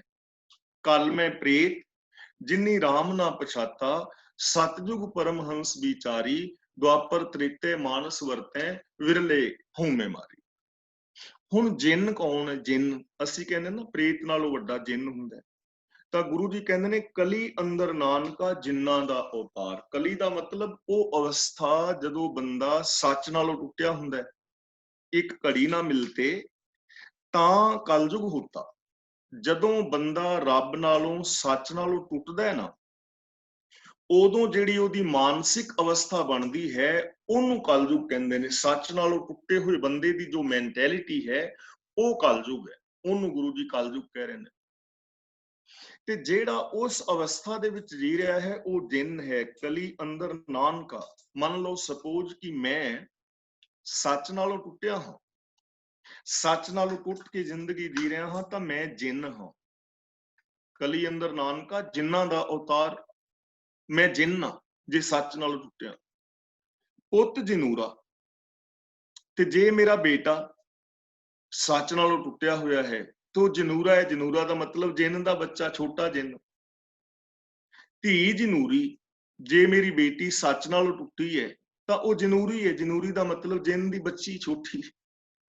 ਜੋਰੂ ਜਿੰਨਾਂ ਦਾ ਸਿਕਦਾਰ। ਤੇ ਜੇ ਮੇਰੀ ਘਰ ਵਾਲੀ ਸੱਚ ਨਾਲੋਂ ਟੁੱਟੀ ਹੈ ਤਾਂ ਸਾਡੀ ਜਥੇਦਾਰ ਨਹੀਂ ਹੈ ਸਾਰਿਆਂ ਦੀ, ਉਹ ਚੌਧਰੀ ਹੈ। ਤਾਂ ਉਹ ਬੰਦਾ ਜੋ ਸੱਚ ਨਾਲੋਂ ਟੁੱਟਿਆ ਹੈ ਉਹ ਜਿੰਨ ਹੈ। ਜਿਹੜਾ ਬੱਚਾ ਸੱਚ ਨਾਲੋਂ ਟੁੱਟਿਆ ਉਹ ਜਿੰਨ ਦਾ ਛੋਟਾ ਬੱਚਾ ਜਨੂਰਾ ਹੈ। ਜਿਹੜੀ ਬੇਟੀ ਸੱਚ ਨਾਲੋਂ ਟੁੱਟੀ ਹੈ ਉਹ ਜਨੂਰੀ ਹੈ, ਤੇ ਜਿਹੜੀ ਔਰਤ ਸੱਚ ਦੇ ਨਾਲੋਂ ਟੁੱਟੀ ਹੈ ਉਹ ਇਹਨਾਂ ਸਾਰਿਆਂ ਦੀ ਚੌਧਰੀ ਹੈ। ਤਾਂ ਜਿੰਨ ਕੌਣ ਹੋਇਆ? ਸੱਚ ਦੇ ਨਾਲੋਂ ਟੁੱਟਿਆ ਹੋਇਆ। ਇਸ ਲਈ ਜਿਨ੍ਹਾਂ ਨੂੰ ਅਸੀਂ ਚੰਬੜਨ ਵਾਲੇ ਜਿੰਨ ਭੂਤ ਮੰਨਦੇ ਹਾਂ, ਉਹ ਜਿੰਨ ਭੂਤ ਇਸ ਦੁਨੀਆ ਵਿੱਚ ਨਹੀਂ ਹਨ। ਇਹੋ ਜਿਹੇ ਕਰੋੜਾਂ ਹੀ ਨੇ, ਕਈ ਕੋਟ ਭੂਤ ਪ੍ਰੇਤ ਸੂਕਰ ਮਿਰਗਾਚ। ਹੁਣ ਮੈਂ ਇੱਥੇ ਥੋੜੀ ਜਿਹੀ ਬੇਨਤੀ ਕਰਦੇ ਹਾਂ। ਆਪ ਕਹੋਗੇ ਫਿਰ ਜਿਹੜੇ ਲੋਕ ਸਿਰ ਮਾਰਦੇ ਨੇ ਉਹ ਕੀ ਨੇ? ਉਹ ਭੂਤ ਪ੍ਰੇਤ ਕੋਈ ਨਹੀਂ ਹੁੰਦਾ। ਇੱਕ ਹਿਸਟੀਰੀਆ ਦੀ ਬਿਮਾਰੀ ਹੈ, ਆਪ ਗੂਗਲ ਵਿੱਚ ਸਰਚ ਕਰੋ ਹਿਸਟੀਰੀਆ। ਹਿਸਟੀਰੀਆ ਇੱਕ ਐਸਾ ਰੋਗ ਹੈ ਜੋ 14-15 ਸਾਲ ਤੋਂ ਲੈ ਕੇ 40-42 ਸਾਲ ਤੱਕ ਦੀਆਂ ਔਰਤਾਂ ਨੂੰ ਜ਼ਿਆਦਾ ਹੁੰਦਾ ਹੈ। ਬੰਦਿਆਂ ਨੂੰ 1-2% ਹੁੰਦਾ ਹੈ, ਔਰਤਾਂ ਨੂੰ ਜ਼ਿਆਦਾ ਹੁੰਦਾ ਹੈ। ਉਹਦਾ ਰੀਜ਼ਨ ਹੈ ਕਿ ਔਰਤਾਂ ਵਿੱਚ ਕੁਦਰਤ ਨੇ ਦੋ ਚੀਜ਼ਾਂ ਜ਼ਿਆਦਾ ਪਾਈਆਂ ਨੇ, ਇੱਕ ਸਹਿਨਸ਼ੀਲਤਾ ਔਰ ਇੱਕ ਇਮੋਸ਼ਨਲ ਨੇ। ਤਾਂ ਔਰਤਾਂ ਨੂੰ ਇਹ ਜ਼ਿਆਦਾ ਹੁੰਦਾ ਹੈ। ਇਹ ਜਿਹੜਾ ਹਿਸਟੀਰੀਆ ਹੈ, ਇਹਦੇ ਵਿੱਚ ਬੰਦੇ ਦੇ ਅੰਦਰ ਫੀਲਿੰਗ ਆਉਂਦੀ ਹੈ ਕਿ ਮੇਰੇ ਅੰਦਰ ਕੋਈ ਚੀਜ਼ ਪ੍ਰਵੇਸ਼ ਕਰ ਗਈ ਹੈ, ਆਤਮਾ ਪ੍ਰਵੇਸ਼ ਕਰ ਗਈ ਹੈ, ਮੈਂ ਵਰ ਦੇ ਸਕਦਾ, ਸਰਾਪ ਦੇ ਸਕਦਾ। ਹਿਸਟੀਰੀਆ ਦੇ ਅੰਦਰ ਔਰਤ ਨੂੰ ਜਾਂ ਜਿਹਨੂੰ ਵੀ ਹਿਸਟੀਰੀਆ ਹੈ ਉਹਨੂੰ ਇੱਕ ਦੌਰਾ ਜਿਹਾ ਪੈਂਦਾ ਹੈ, ਤੁਰਦਾ ਤੁਰਦਾ ਉਹ ਡਿੱਗ ਵੀ ਸਕਦਾ ਹੈ, ਉਹਦੇ ਦੰਦਨ ਪੈ ਜਾਂਦੀ ਹੈ, ਅੱਖਾਂ ਬੰਦ ਹੋ ਜਾਂਦੀਆਂ ਨੇ, ਹੱਥ ਪੈਰ ਆਕੜ ਜਾਂਦੇ ਨੇ। ਜੋ ਅਸੀਂ ਗੱਲਬਾਤ ਕਰ ਰਹੇ ਹੁੰਦੇ ਹਾਂ ਉਹਨੂੰ ਸੁਣ ਰਿਹਾ ਹੁੰਦਾ ਹੈ ਪਰ ਉਹ ਬੋਲ ਨਹੀਂ ਪਾਉਂਦਾ। ਇਹੋ ਜਿਹੇ ਕੁਛ ਨਿਸ਼ਾਨੀਆਂ ਹਿਸਟੀਰੀਆ ਦੀਆਂ ਹੁੰਦੀਆਂ ਨੇ। ਇਹ ਹਿਸਟੀਰੀਆ ਘਰੇਲੂ ਬਹੁਤ ਸਾਰੀਆਂ ਪ੍ਰੋਬਲਮਸ ਕਰਕੇ ਆਉਂਦਾ ਹੈ। ਦਿਲ ਵਿੱਚ ਕੁਝ ਹੋਰ ਹੈ, ਦਿਮਾਗ ਵਿੱਚ ਕੁਝ ਹੋਰ ਹੈ। ਇਹਨੂੰ ਡਾਕਟਰ ਲੋਕ ਚੰਗਾ ਐਕਸਪਲੇਨ ਕਰ ਸਕਦੇ ਨੇ। ਇਹ ਭੂਤ ਪ੍ਰੇਤ ਨਹੀਂ ਹੁੰਦਾ। ਇਹਨੂੰ ਕਾਉਂਸਲਿੰਗ ਦੇ ਨਾਲ ਠੀਕ ਕੀਤਾ ਜਾ ਸਕਦਾ ਹੈ। ਜਿਹੜੀਆਂ ਸਮੱਸਿਆਵਾਂ ਨੇ ਉਹਨਾਂ ਨੂੰ ਦੂਰ ਕਰ ਦਿੱਤਾ ਜਾਏ ਤਾਂ ਕਾਉਂਸਲਿੰਗ ਨਾਲ ਵੀ ਠੀਕ ਹੋ ਜਾਂਦਾ ਹੈ। ਦੂਜੇ ਨੰਬਰ ਤੇ ਜੇ ਨਹੀਂ ਤਾਂ ਇਹਨਾਂ ਦੀ ਅੱਜ ਕੱਲ੍ਹ ਦਵਾਈ ਮਿਲ ਜਾਂਦੀ ਹੈ। ਕਿਸੇ ਵੀ ਡਾਕਟਰ ਕੋਲ, ਸਾਈਕੈਟਰਿਕ ਕੋਲ ਜਾਓਗੇ ਤਾਂ ਉਹ ਤੁਹਾਨੂੰ ਦਵਾਈ ਦੇਵੇਗਾ। ਇੱਕ ਹਫ਼ਤੇ ਬਾਅਦ ਠੀਕ ਹੋਣਾ ਮਰੀਜ਼ ਠੀਕ ਹੋ ਜਾਂਦਾ ਹੈ, 2-3 ਮਹੀਨੇ ਦੀ ਦਵਾਈ ਨਾਲ ਹੀ ਠੀਕ ਹੋ ਜਾਂਦਾ ਹੈ। ਇਹ ਹੈ ਹਿਸਟੀਰੀਆ। ਕੁਝ ਫੋਬੀਆ ਹੈ, ਕਰੀਬ 2000 ਕਿਸਮ ਦਾ। ਤੁਸੀਂ ਗੂਗਲ ਵਿੱਚ ਪਾਓਗੇ ਲਿਸਟ ਆਫ ਫੋਬੀਆ, ਤਾਂ ਫੋਬੀਆ ਹੈ ਕਿਸੇ ਨੂੰ ਡਰ ਲੱਗਦਾ ਹੈ ਕਿ ਉਹ ਬੰਦ ਗੁਫਾ ਵਿੱਚ ਨਹੀਂ ਜਾ ਸਕਦੇ, ਬੰਦ ਕਮਰਿਆਂ ਵਿੱਚ ਨਹੀਂ ਜਾ ਸਕਦੇ। ਕਿਸੇ ਨੂੰ ਖੁੱਲੀਆਂ ਥਾਵਾਂ ਤੋਂ ਡਰ ਲੱਗਦਾ ਹੈ, ਕਿਸੇ ਨੂੰ ਉੱਚੀਆਂ ਥਾਵਾਂ ਤੋਂ ਡਰ ਲੱਗਦਾ ਹੈ। ਕਈ ਬਾਰ-ਬਾਰ ਹੱਥ ਹੀ ਧੋਈ ਜਾਂਦੇ ਨੇ। ਯਾਨੀ ਇਹ ਫੋਬੀਆ ਹੈ ਜਿਹਨੂੰ ਅਸੀਂ ਡਰ ਕਹਿ ਸਕਦੇ ਹਾਂ, ਵਹਿਮ ਹੈ। ਤਾਂ ਇਹ ਫੋਬੀਆ ਦੀ ਅੱਜ ਕੱਲ੍ਹ ਦਵਾਈ ਮਿਲ ਜਾਂਦੀ ਹੈ। ਪਹਿਲਾਂ ਲੋਕ ਕਹਿੰਦੇ ਸਨ ਵਹਿਮ ਦਾ ਇਲਾਜ ਨਹੀਂ, ਪਰ ਅੱਜ ਕੱਲ੍ਹ ਦਵਾਈ ਮਿਲ ਜਾਂਦੀ ਹੈ। ਇਸ ਤੋਂ ਇਲਾਵਾ ਹੈਲੂਸੀਨੇਸ਼ਨ ਇੱਕ ਬਿਮਾਰੀ ਹੈ। ਇਹ 4 ਕਿਸਮ ਦੀ ਹੁੰਦੀ ਹੈ। ਕਈਆਂ ਨੂੰ ਬੰਦਾ ਦਿਸਦਾ ਹੈ ਕਿ ਸਾਹਮਣੇ ਚਿੱਟੇ ਕੱਪੜੇ ਪਾ ਕੇ ਭੂਤ ਤੁਰਿਆ ਜਾਂਦਾ ਹੈ, ਬੰਦਾ ਦਿਸਦਾ ਹੈ, ਔਰਤ ਦਿਸਦੀ ਹੈ, ਹੁੰਦਾ ਨਹੀਂ। ਲੇਕਿਨ ਜਿਹਨੂੰ ਦਿਸਦਾ ਹੈ ਉਹਨੂੰ ਦਿਸਦਾ ਹੈ, ਉਹ ਝੂਠ ਨਹੀਂ ਬੋਲਦਾ, ਉਹਨੂੰ ਹਕੀਕਤ ਵਿੱਚ ਦਿਸ ਰਿਹਾ ਹੁੰਦਾ ਹੈ, ਪਰ ਉਹ ਬੰਦਾ ਨਹੀਂ ਹੁੰਦਾ। ਇਹ ਹੈਲੂਸੀਨੇਸ਼ਨ ਬਿਮਾਰੀ ਹੈ, HALLUCINATION। ਹੈਲੂਸੀਨੇਸ਼ਨ ਪਾਓਗੇ ਤੇ ਤੁਸੀਂ ਇਹ ਵੇਖ ਸਕਦੇ ਹੋ, ਸਰਚ ਕਰ ਸਕਦੇ ਹੋ। ਦੂਜਾ ਹੈਲੂਸੀਨੇਸ਼ਨ ਦੀ ਨਿਸ਼ਾਨੀ ਹੈ ਕਿ ਆਵਾਜ਼ ਆਉਂਦੀ ਹੈ। ਜਿਵੇਂ ਕਿਸੇ ਨੇ ਆਵਾਜ਼ ਮਾਰੀ ਮੋਹਰ ਸਿੰਘ, ਮੈਂ ਜਾ ਕੇ ਸੁਣਨਾ, ਆਵਾਜ਼ ਮੈਨੂੰ ਸੁਣ ਰਹੀ ਹੈ ਪਰ ਮੈਂ ਦੇਖਣਾ ਬੰਦਾ ਕੋਈ ਨਹੀਂ ਹੁੰਦਾ। ਤਾਂ ਇਹ ਹੈਲੂਸੀਨੇਸ਼ਨ ਦੀ ਬਿਮਾਰੀ ਹੈ। ਕਈਆਂ ਦੀ ਜ਼ਬਾਨ ਮਿੱਠੀ ਹੋ ਜਾਂਦੀ ਹੈ ਇੱਕਦਮ, ਕਈਆਂ ਦੀ ਜ਼ਬਾਨ ਕੌੜੀ ਹੋ ਜਾਂਦੀ ਹੈ, ਬੜਾ ਕੌੜਾ ਕੌੜਾ ਲੱਗਦਾ ਇੱਕਦਮ, ਬੜਾ ਮਿੱਠਾ ਜਿਹਾ ਲੱਗਦਾ ਇੱਕਦਮ, ਪਰ ਹੁੰਦਾ ਕੁਛ ਨਹੀਂ। ਇਹ ਰੋਗ ਹੈ। ਹੁਣ ਕਈ ਕਹਿੰਦੇ ਨੇ ਸਾਡੀ ਜ਼ਬਾਨ ਤੇ ਅੰਮ੍ਰਿਤ ਚੋਂਦਾ ਹੈ, ਮਿੱਠੀ ਹੋ ਜਾਂਦੀ ਜ਼ਬਾਨ, ਤਾਂ ਉਹ ਹੋ ਸਕਦਾ ਉਹਨਾਂ ਨੂੰ ਬਿਮਾਰੀ ਹੋਵੇ ਕੋਈ, ਇੱਕ ਵੱਖਰਾ ਟੌਪਿਕ ਹੈ। ਔਰ ਇਸੇ ਤਰ੍ਹਾਂ ਕਈਆਂ ਨੂੰ ਸਮੈਲ ਆਉਂਦੀ ਹੈ, ਬੜੀ ਗੰਦੀ ਬਦਬੂ ਜਾਂ ਬੜੀ ਚੰਗੀ ਸਮੈਲ, ਪਰ ਹੁੰਦੀ ਨਹੀਂ। ਤਾਂ ਇਹ ਹੈਲੂਸੀਨੇਸ਼ਨ ਦਾ ਰੋਗ ਹੈ। ਇਸ ਤੋਂ ਇਲਾਵਾ ਬਹੁਤ ਸਾਰੇ ਪਰਸਨੈਲਿਟੀ ਡਿਸਆਰਡਰ ਨੇ, ਮਲਟੀਪਲ ਪਰਸਨੈਲਿਟੀ ਡਿਸਆਰਡਰ ਨੇ। ਇਹ ਸਾਰੀਆਂ ਦਿਮਾਗੀ ਬਿਮਾਰੀਆਂ ਨੇ। ਜਦੋਂ ਸਾਨੂੰ ਇਹਨਾਂ ਚੀਜ਼ਾਂ ਬਾਰੇ ਪਤਾ ਨਹੀਂ ਹੁੰਦਾ ਤਾਂ ਫਿਰ ਅਸੀਂ ਬਾਬਿਆਂ ਵੱਲ ਪਹੁੰਚਦੇ ਹਾਂ, ਹੋਰ ਵਹਿਮਾਂ ਭਰਮਾਂ ਦੇ ਵਿੱਚ ਪੈਂਦੇ ਹਾਂ, ਇਹ ਰੋਗ ਹੋਰ ਵੱਧਦੇ ਜਾਂਦੇ ਨੇ। ਇਹਨੂੰ ਗੁਰਦੇਵ ਜੀ ਕਹਿੰਦੇ ਨੇ, ਵੇਦਾਂ ਮੈਂ ਨਾਮ ਉੱਤਮ ਸੋ ਸੁਣੇ ਨਾਹੀਂ, ਫਿਰੈ ਜਿਉ ਬੇਤਾਲਿਆ। ਜੋ ਹੁਕਮ ਦੀ ਗੱਲ ਕਹੀ ਗਈ ਹੈ ਉਹਨੂੰ ਤੇ ਲੋਕ ਸੁਣਦੇ ਨਹੀਂ, ਤੇ ਬਾਹਰੀ ਕਰਮ ਕਾਂਡ ਕਰਦੇ ਭੂਤਾਂ ਦੀ ਤਰ੍ਹਾਂ ਫਿਰਦੇ ਨੇ। ਇਹ ਗੱਲ ਪੱਕੇ ਤੌਰ ਤੇ ਸਮਝ ਲੈਣਾ ਕਿ ਭੂਤ ਪ੍ਰੇਤ ਨਾਮ ਦੀ ਚੀਜ਼ ਇਸ ਦੁਨੀਆ ਵਿੱਚ ਨਹੀਂ ਹੈ। ਆ ਜਿਹੜੇ ਕਾਲੇ ਇਲਮ ਤੇ ਬੰਗਾਲੀ ਜਾਦੂਗਰ ਕਿ ਕਾਲੇ ਇਲਮ ਦੇ ਨਾਲ, ਕਾਲੇ ਜਾਦੂ ਦੇ ਨਾਲ ਇਹ ਕੁਛ ਲੋਕ ਕਰ ਦਿੰਦੇ ਨੇ, ਕੁਛ ਨਹੀਂ ਹੁੰਦਾ। ਜੇ ਫਿਰ ਵੀ ਕਿਸੇ ਨੂੰ ਭਾਈ ਸ਼ੱਕ ਹੈ इस गल ते कोई करे तो मैं अपने वालों 5 लाख रुपया इनाम रखा हुआ है। पूरी दुनिया के जादूगर, बाबे वडभाग सिंह नूं मनण वाले, काले इलम नूं मनण वाले, बंगाली जादूगर, होर जिन्ने भी भूतां प्रेतां नूं मनण वाले ने, सारे इकट्ठे हो के मैनूं भूत चमेड़ देण मेरे तो 5 लाख रुपया कैश ले सकते। ਜਿਹੜੇ ਇਹ ਕਹਿੰਦੇ ਨੇ ਵੀ ਕਾਲਾ ਇਲਮ ਹੁੰਦਾ ਹੈ, ਬੰਗਾਲੀ ਜਾਦੂਗਰ ਹੁੰਦਾ ਹੈ, ਆ ਮੇਰੀ ਘੜੀ ਹੈ, ਮੈਂ ਇਸ ਨੂੰ ਇੱਥੇ ਟੇਬਲ ਤੇ ਰੱਖ ਦਿੰਨਾ, ਇਹਨੂੰ ਸਾਰੀ ਦੁਨੀਆ ਦੇ ਜਾਦੂਗਰ ਇਕੱਠੇ ਹੋ ਕੇ ਹਵਾ ਵਿੱਚ ਲਟਕਾ ਦੇਣ, ਬਿਨਾਂ ਕਿਸੇ ਸਹਾਰੇ ਤੋਂ 5 ਲੱਖ ਰੁਪਇਆ ਕੈਸ਼ ਲੈ ਸਕਦੇ। ਜਿਹੜੇ ਜੋਤਸ਼ੀ ਨੇ ਜਾਂ ਜਿਹੜੇ ਕਹਿੰਦੇ ਨੇ ਕਿ ਅਸੀਂ ਕਿਸੇ ਦੇ ਮਨ ਦੀ ਅੰਦਰ ਦੀ ਗੱਲ ਦੱਸ ਦਿੰਨੇ ਆ, ਮੈਂ ਕਿਸੇ ਬੈਂਕ ਦੇ ਵਿੱਚੋਂ 500 ਪਾਉਂਡ ਕਢਾ ਲਿਆਉਣਾ 10-10 ਦੇ ਨੋਟ, ਤੇ ਮੈਂ ਕਿਸੇ ਕਾਗਜ਼ ਦੇ ਵਿੱਚ ਲਪੇਟ ਕੇ ਕਿਸੇ ਵੀ ਜੋਤਸ਼ੀ ਬਾਬੇ ਦੇ ਅੱਗੇ ਰੱਖ ਦਿਆਂਗਾ, ਉਹਨਾਂ ਦੇ ਸੀਰੀਅਲ ਨੰਬਰ ਦੱਸ ਦੇਣ ਤਾਂ ਮੇਰੇ ਤੋਂ 5 ਲੱਖ ਰੁਪਇਆ ਕੈਸ਼ ਲੈ ਸਕਦੇ ਨੇ। ਸਾਰੀ ਜ਼ਿੰਦਗੀ ਉਹਨਾਂ ਦਾ ਮੈਂ ਫ੍ਰੀ ਭਾਂਡੇ ਮੰਗਾ। ਅੱਜ ਤੱਕ ਕੋਈ ਨਹੀਂ ਆਇਆ ਕਈ ਦੇਸ਼ਾਂ ਦੇ ਵਿੱਚ, ਯਾਨੀ YouTube ਤੇ ਪਿਆ ਹੈ, ਹੁਣ ਇਹਨੇ ਵੀ YouTube ਤੇ ਪੈ ਜਾਣਾ, Facebook ਤੇ ਮੈਂ ਲਾਈਵ ਹਾਂ। ਤਾਂ ਇਹ ਚੀਜ਼ਾਂ ਨਹੀਂ ਹਨ, ਪਰ ਇਹ ਪ੍ਰਗਟ ਕਿਉਂ ਹੋ ਗਈਆਂ, ਕਿਉਂ ਇਹਨਾਂ ਨੂੰ ਮੰਨ ਲਿਆ? ਕਿਉਂਕਿ ਗੁਰਬਾਣੀ ਦੇ ਸੱਚ ਨੂੰ ਅਸਾਂ ਸਮਝਿਆ ਨਹੀਂ ਹੈ। ਤਾਂ ਗੁਰੂ ਜੀ ਕਹਿੰਦੇ ਨੇ ਵੇਦਾਂ ਮੈਂ ਨਾਮ ਉੱਤਮ ਸੋ ਸੁਣੇ ਨਾਹੀਂ, ਫਿਰੈ ਜੋ ਬਿਤਾਲਿਆ। ਜਿਹੜਾ ਨਾਮ ਉੱਤਮ ਸੀ, ਜੋ ਸਿਫਤ ਸਲਾਹ ਸੀ, ਜੋ ਰੱਬ ਦਾ ਹੁਕਮ ਸੀ, ਸਿਸਟਮ ਸੀ, ਉਹਨੂੰ ਨਹੀਂ ਸਮਝਿਆ। ਤੇ ਜਿਹੜੇ ਬਾਹਰੀ ਕਰਮ ਕਾਂਡ ਕਰਦੇ ਹੋਏ ਲੋਕ ਭੂਤਨਿਆਂ ਦੀ ਤਰ੍ਹਾਂ ਫਿਰ ਰਹੇ ਨੇ, ਅੰਦਰੋਂ ਮੈਲੇ ਨੇ, ਬਾਹਰੋਂ ਧਾਰਮਿਕ ਪਹਿਨਾਵੇ ਪਾਏ ਹੋਏ ਨੇ, ਔਰ ਬਾਹਰੋਂ ਧਾਰਮਿਕ ਪਹਿਨਾ ਕੇ ਭਾਣੇ ਪਾ ਕੇ ਤੇ ਭੂਤਨਿਆਂ ਦੀ ਤਰ੍ਹਾਂ ਇਸ ਦੁਨੀਆ ਦੇ ਅੰਦਰ ਵਿਚਰ ਰਹੇ ਨੇ। ਕਹਿ ਨਾਨਕ ਜਿਨ ਸੱਚ ਤਜਿਆ, ਕੂੜੇ ਲਾਗੇ ਤਿੰਨ ਜਨਮ ਜੂਏ ਹਾਰਿਆ। ਗੁਰੂ ਜੀ ਕਹਿੰਦੇ ਨੇ ਜਿਨ੍ਹਾਂ ਨੇ ਸੱਚ ਦਾ ਤਿਆਗ ਕਰ ਦਿੱਤਾ ਹੈ, ਮਨ ਵਚਨ ਕਰਮ ਕਰਕੇ ਸੱਚ ਨਹੀਂ, ਨਾ ਤੇ ਮੈਂਟੈਲਿਟੀ ਵਿੱਚ ਸੱਚ ਹੈ, ਨਾ ਤੇ ਮੈਂਟੈਲਿਟੀ ਸੱਚੀ ਹੈ, ਨਾ ਬੋਲ ਸੱਚੇ ਨੇ, ਔਰ ਨਾ ਹੀ ਵਿਹਾਰ ਸੱਚਾ ਹੈ। ਜਿਨ੍ਹਾਂ ਨੇ ਸੱਚ ਨੂੰ ਤਜ ਦਿੱਤਾ ਹੈ, ਉਹਨਾਂ ਨੇ ਆਪਣੇ ਜਨਮ ਨੂੰ ਜੂਏ ਦੇ ਅੰਦਰ ਹਾਰ ਲਿਆ ਹੈ। ਜੂਏ ਦੇ ਅੰਦਰ ਹਾਰਨ ਦਾ ਮਤਲਬ ਜਿਹੜਾ ਉਹ ਲਾਭ ਲੈ ਸਕਦੇ ਸੀ ਨਾ ਜ਼ਿੰਦਗੀ ਵਿੱਚ, ਉਹ ਲਾਭ ਨਹੀਂ ਲੈ ਸਕੇ।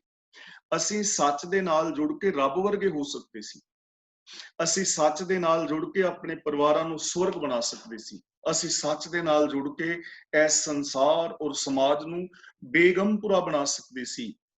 ਲੇਕਿਨ ਅਸੀਂ ਇਹ ਕੁਛ ਅਪਣਾਇਆ ਨਹੀਂ। ਸਭ ਕੁਛ ਜੂਏ ਦੇ ਅੰਦਰ ਹਾਰੇ ਹੋਏ ਜੁਆਰੀਆਂ ਦੀ ਤਰ੍ਹਾਂ ਸੱਚ ਨਾਲੋਂ ਟੁੱਟ ਕੇ ਬੰਦਾ ਫਿਰ ਰਿਹਾ ਹੈ। ਜਿਹੜਾ ਵੀ ਸੱਚ ਨਾਲੋਂ ਟੁੱਟੇਗਾ ਉਹਦੀ ਇਹ ਕੰਡੀਸ਼ਨ ਹੋ ਜਾਏਗੀ, ਉਹਦੀ ਇਹ ਹਾਲਾਤ ਹੋ ਜਾਏਗੀ। ਕਹਿ ਨਾਨਕ ਜਿਨ ਸੱਚ ਤਜਿਆ, ਕੂੜੇ ਲਾਗੇ, ਝੂਠ ਦੇ ਅੰਦਰ ਲੱਗੇ ਨੇ, ਬੇਕਾਰ ਦੇ ਵਿਖਾਵੇ ਦੇ ਕਰਮ ਕਾਂਡ ਕਰੀ ਜਾ ਰਹੇ ਨੇ, ਵਿਖਾਵੇ ਦੀ ਜ਼ਿੰਦਗੀ ਜੀ ਰਹੇ ਨੇ ਕਿ ਮੈਂ ਜੀ ਧਰਮੀ ਆ, ਲੇਕਿਨ ਧਰਮੀ ਹੈ ਨਹੀਂ। ਜਿਵੇਂ ਆਪਾਂ ਪਹਿਲਾਂ ਵੀ ਵਿਚਾਰ ਕਰ ਬੈਠੇ ਨਾ, ਜਿੱਥੇ ਅਸੀਂ ਸਾਰੇ ਵੀਰ ਭੈਣਾਂ ਬੈਠਦੇ ਆ, ਤਾਂ ਇੱਕ ਗੱਲ ਤੇ ਸਾਰੇ ਹੀ ਕਹਿੰਦੇ ਨੇ, ਮੈਂ ਵੀ ਕਹਿੰਦਾ, ਤੁਸੀਂ ਵੀ ਕਹਿੰਦੇ ਹੋ ਕਿ ਜੀ ਆਪਣਾ ਤੇ ਸੁਭਾਅ ਹੈ ਸੱਚ ਬੋਲਣਾ। ਕਿਸੇ ਦੇ ਗੋਡੇ ਲੱਗੇ, ਕਿਸੇ ਦੇ ਗਿੱਟੇ ਲੱਗੇ, ਅਸੀਂ ਤੇ ਸੱਚ ਬੋਲਦੇ ਹਾਂ, ਅਸੀਂ ਤੇ ਦਇਆ ਕਰਦੇ ਹਾਂ, ਭਾਵੇਂ ਜੋ ਮਰਜ਼ੀ ਸਮਝੇ। ਅਸੀਂ ਤੇ ਆਪਣੇ ਕਈ ਰਿਸ਼ਤੇਦਾਰਾਂ ਦੀਆਂ ਸਪਾਂਸਰਾਂ ਮੰਗਾ ਕੇ ਦੇ ਕੇ ਤੇ ਇੱਥੇ ਪੱਕੇ ਕਰਾਇਆ। ਲੋਕ ਹੀ ਬੜੇ ਭੈੜੇ ਨੇ, ਮੈਂ ਵੀ ਚੰਗਾ, ਮੇਰੀ ਮਾਂ ਵੀ ਚੰਗੀ ਹੈ, ਮੇਰਾ ਪਿਓ ਮੇਰੀ ਭੈਣ ਭਰਾ ਚੰਗੇ ਨੇ, ਬਾਕੀ ਰਿਸ਼ਤੇਦਾਰ ਹੀ ਨਿਕੰਮੇ ਨੇ, ਸਮਾਜ ਹੀ ਬੜਾ ਭੈੜਾ ਹੈ। ਅਸੀਂ ਇਹ ਗੱਲ ਸਾਰੇ ਕਰਦੇ ਹਾਂ ਨਾ। ਬੰਦਾ ਪੁੱਛੇ ਵੀ ਜੇ ਅਸੀਂ ਸਾਰੇ ਚੰਗੇ ਆ ਤੇ ਸ਼ਰਾਬ ਦੇ ਠੇਕੇ ਰੱਬ ਨੇ ਖੋਲੇ ਨੇ, ਗੁਰਦੁਆਰੇ ਚ ਜੁੱਤੀਆਂ ਕੌਣ ਚੁੱਕ ਕੇ ਲੈ ਜਾਂਦਾ? ਰੱਬ। ਰਿਸ਼ਵਤ ਰੱਬ ਲੈ ਰਿਹਾ। ਯਾਨੀ ਲੋਕ ਕਹੀ ਜਾ ਰਹੇ ਨੇ ਅਸੀਂ ਚੰਗੇ ਆ, ਪਰ ਚੰਗੇ ਹੈ ਨਹੀਂ, ਅੰਦਰੋਂ ਹੋਰ ਬਾਹਰੋਂ ਹੋਰ। ਤਾਂ ਜਿਨ੍ਹਾਂ ਨੇ ਸੱਚ ਨੂੰ ਤਜ ਦਿੱਤਾ ਹੈ, ਉਹ ਚਾਹੇ ਮੈਂ ਹਾਂ ਜਾਂ ਤੁਸੀਂ ਹੋ ਜਾਂ ਕੋਈ ਥਰਡ ਪਰਸਨ ਹੈ, ਉਹਨੇ ਆਪਣਾ ਜੀਵਨ ਜੂਏ ਵਿੱਚ ਹਾਰ ਲਿਆ। ਉਹਨੇ ਦੂਜਿਆਂ ਦਾ ਨੁਕਸਾਨ ਤਾਂ ਕੀਤਾ ਹੈ, ਪਰ ਜ਼ਿਆਦਾ ਨੁਕਸਾਨ ਆਪਣਾ ਕੀਤਾ ਹੈ, ਖੁਸ਼ੀਆਂ ਤੋਂ ਵਾਂਝਾ ਰਹਿ ਗਿਆ। ਉਹ ਰੱਬ ਵਰਗਾ ਹੋ ਸਕਦਾ ਸੀ, ਰੱਬ ਵਰਗਾ ਨਹੀਂ ਹੋਇਆ। ਉਹ ਆਪਣੀ ਮੰਜ਼ਿਲ ਤੇ ਪਹੁੰਚ ਸਕਦਾ ਸੀ, ਮੰਜ਼ਿਲ ਤੇ ਨਹੀਂ ਪਹੁੰਚਿਆ। ਉਹ ਮਨੁੱਖਤਾ ਦੀ ਹੋਣੀ ਤੱਕ ਪਹੁੰਚ ਸਕਦਾ ਸੀ, ਉੱਥੋਂ ਤੱਕ ਨਹੀਂ ਪਹੁੰਚ ਪਾਇਆ। ਤਾਂ ਅਗਲਾ ਬਚਨ ਗੁਰਦੇਵ ਪਾਤਸ਼ਾਹ ਕਰਦੇ ਨੇ, ਇੱਕ ਤਾਂ ਐਸੇ ਲੋਕ ਨੇ ਜਿਹੜੇ ਅੰਦਰੋਂ ਹੋਰ ਨੇ, ਬਾਹਰੋਂ ਹੋਰ। ਅੰਦਰ ਮੈਲ ਹੈ, ਈਰਖਾ ਹੈ, ਦਵੇਸ਼ ਹੈ, ਹੰਕਾਰ ਹੈ, ਤ੍ਰਿਸ਼ਨਾ ਹੈ, ਲੇਕਿਨ ਬਾਹਰੋਂ ਧਰਮੀ ਬਣੇ ਨੇ। ਬਾਹਰ ਦਾ ਵਿਖਾਵਾ ਧਰਮੀਆਂ ਦਾ, ਉਹਨਾਂ ਨੇ ਤੇ ਆਪਣੀ ਜ਼ਿੰਦਗੀ ਹਾਰ ਲਈ ਜੂਏ ਵਿੱਚ।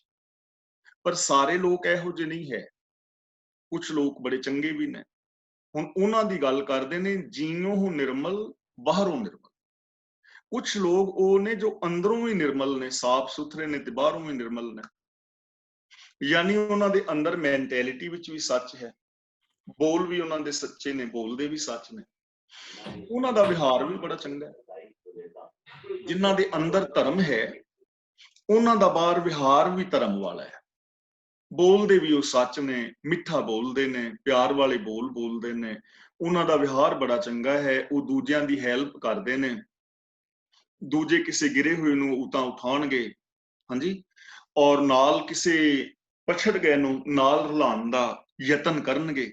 ਉਹਨਾਂ ਦੇ ਅੰਦਰ ਪਰਉਪਕਾਰ ਦੀ ਭਾਵਨਾ ਹੈ। ਉਹਨਾਂ ਦਾ ਜੀਵਨ ਵੀ ਐਸਾ ਹੈ, ਜੋ ਕਹਿ ਰਹੇ ਨੇ ਉਹ ਕਰ ਰਹੇ ਨੇ। ਲੇਕਿਨ ਐਸੇ ਲੋਕ ਦੁਨੀਆ ਵਿੱਚ ਘੱਟ ਨੇ। ਜਿਹੜੇ ਐਸੇ ਲੋਕ ਨੇ, ਉਹਨਾਂ ਦੀ ਜ਼ਿੰਦਗੀ ਵਿੱਚ ਖੁਸ਼ੀ ਹੈ।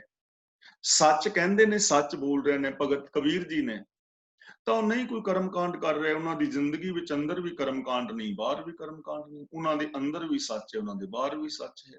ਗੁਰੂ ਨਾਨਕ ਦੇਵ ਜੀ ਅੰਦਰ ਵੀ ਸੱਚ ਨੇ, ਬਾਹਰ ਵੀ ਸੱਚ ਨੇ। ਗੁਰੂ ਅਰਜਨ ਦੇਵ ਜੀ ਅੰਦਰ ਵੀ ਸੱਚ ਹੈ, ਬਾਹਰ ਵੀ ਸੱਚ ਹੈ, ਔਰ ਉਸ ਸੱਚ ਵਾਸਤੇ ਕੁਰਬਾਨੀ ਦੇ ਗਏ ਨੇ। ਜਿਨ੍ਹਾਂ ਦੇ ਨਾਮ ਅਰਦਾਸ ਵਿੱਚ ਅਸੀਂ ਰੋਜ਼ ਲੈਂਦੇ ਹਾਂ, ਜਿਨ੍ਹਾਂ ਸਿੰਘਾਂ ਸਿੰਘਣੀਆਂ ਧਰਮ ਹੀਤ ਸ਼ੀਸ਼ ਦਿੱਤੇ, ਬੰਦ ਕਟਾਏ, ਖੋਪਰੀਆਂ ਲੁਹਾਈਆਂ। ਹੁਣ ਉਹਨਾਂ ਦੇ ਅੰਦਰ ਵੀ ਸੱਚ ਸੀ, ਬਾਹਰ ਵੀ ਸੱਚ ਸੀ। ਖੋਪਰੀਆਂ ਤੇ ਲੁਹਾ ਗਏ ਨੇ, ਪਰ ਸੱਚ ਦਾ ਤਿਆਗ ਨਹੀਂ ਕੀਤਾ। ਉਹ ਇਨਸਾਨ ਖੁਸ਼ ਨੇ, ਉਹ ਇਨਸਾਨ ਪ੍ਰਸੰਨ ਨੇ, ਉਹਨਾਂ ਦੀ ਜ਼ਿੰਦਗੀ ਵਿੱਚ ਆਨੰਦ ਹੈ।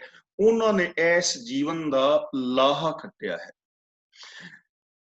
ਅਗਲਾ ਬਚਨ ਕਰਦੇ ਨੇ, ਬਾਹਰੋਂ ਤਾਂ ਨਿਰਮਲ, ਜੀਉ ਨਿਰਮਲ, ਸਤਿਗੁਰ ਤੇ ਕਰਨੀ ਕਮਾਣੀ। ਹੁਣ ਅੰਦਰੋਂ ਔਰ ਬਾਹਰੋਂ ਬੰਦਾ ਨਿਰਮਲ ਹੋ ਜਾਏ, ਐਸੀ ਕਰਨੀ ਮਿਲੇਗੀ ਕਿਵੇਂ? ਐਸੀ ਜ਼ਿੰਦਗੀ ਮਿਲੇਗੀ ਕਿਵੇਂ? ਸਤਿਗੁਰ ਤੇ ਕਰਨੀ ਕਮਾਣੀ। ਉਹਨਾਂ ਨੇ ਇਹ ਕਰਨੀ ਸਤਿਗੁਰ ਤੋਂ ਕਮਾਣੀ ਸਿੱਖੀ ਹੈ। ਉਹਨਾਂ ਨੇ ਇਹ ਕਰਨੀ, ਉਹਨਾਂ ਨੇ ਜੀਵਨ ਦੀ ਜੁਗਤ ਸਤਿਗੁਰ ਤੋਂ ਸਿੱਖੀ ਹੈ। ਗੁਰੂ ਦੇ ਦੱਸੇ ਰਾਹ ਤੇ ਉਤਰੇ ਨੇ। ਕਿਉਂਕਿ ਸਾਨੂੰ ਗੁਰਦੇਵ ਪਾਤਸ਼ਾਹ ਕਹਿੰਦੇ ਨੇ ਨਾ ਵੀ ਅੰਦਰੋਂ ਔਰ ਬਾਹਰੋਂ ਇੱਕ ਹੋ। ਗੁਰਦੇਵ ਸਾਨੂੰ ਸਮਝਾਉਂਦੇ ਨੇ, ਜਹ ਕਰਨੀ ਤਹ ਪੂਰੀ ਮਤ, ਕਰਨੀ ਬਾਝੋਂ ਘਟੇ ਘਟ। ਕਿ ਮੇਰੀਆਂ ਕਥਨੀ ਦੇ ਨਾਲ ਤੇ ਕੁਛ ਨਹੀਂ ਹੋਣਾ। ਮੈਂ ਸਕੂਲ ਜਾਣਾ ਜੀ, ਮੈਂ ਇੰਜੀਨੀਅਰ ਬਣ ਜਾਣਾ, ਮੈਂ ਵਿਗਿਆਨਿਕ ਬਣ ਜਾਣਾ, ਡਾਕਟਰ ਬਣ ਜਾਣਾ, ਮੈਂ ਤਾਂ ਦੁਨੀਆ ਦਾ ਸਭ ਤੋਂ ਮਹਾਨ ਵਿਅਕਤੀ ਹੋ ਜਾਣਾ। ਬੰਦਾ ਗੱਲਾਂ ਕਰੀ ਜਾਏ ਤੇ ਸਕੂਲ ਨਾ ਜਾਏ, ਪੜਨ ਨਾ ਜਾਏ, ਤਾਂ ਡਾਕਟਰ ਥੋੜੀ ਬਣ ਜਾਏਗਾ, ਇੰਜੀਨੀਅਰ ਥੋੜੀ ਬਣ ਜਾਏਗਾ। ਗੱਲਾਂ ਜਿੰਨੀਆਂ ਮਰਜ਼ੀ ਕਰੀ ਜਾਓ, ਗੱਲਾਂ ਨਾਲ ਕੀ ਹੈ? ਗੱਲਾਂ ਦੇ ਨਾਲ ਤਾਂ ਕੁਛ ਨਹੀਂ ਹੋਣਾ। ਗੱਲ ਹੀ ਕਿਨੇ ਨਾ ਪਾਇਆ, ਅਸੀਂ ਪਿੱਛੇ ਗੱਲ ਕਰ ਰਹੇ ਹਾਂ।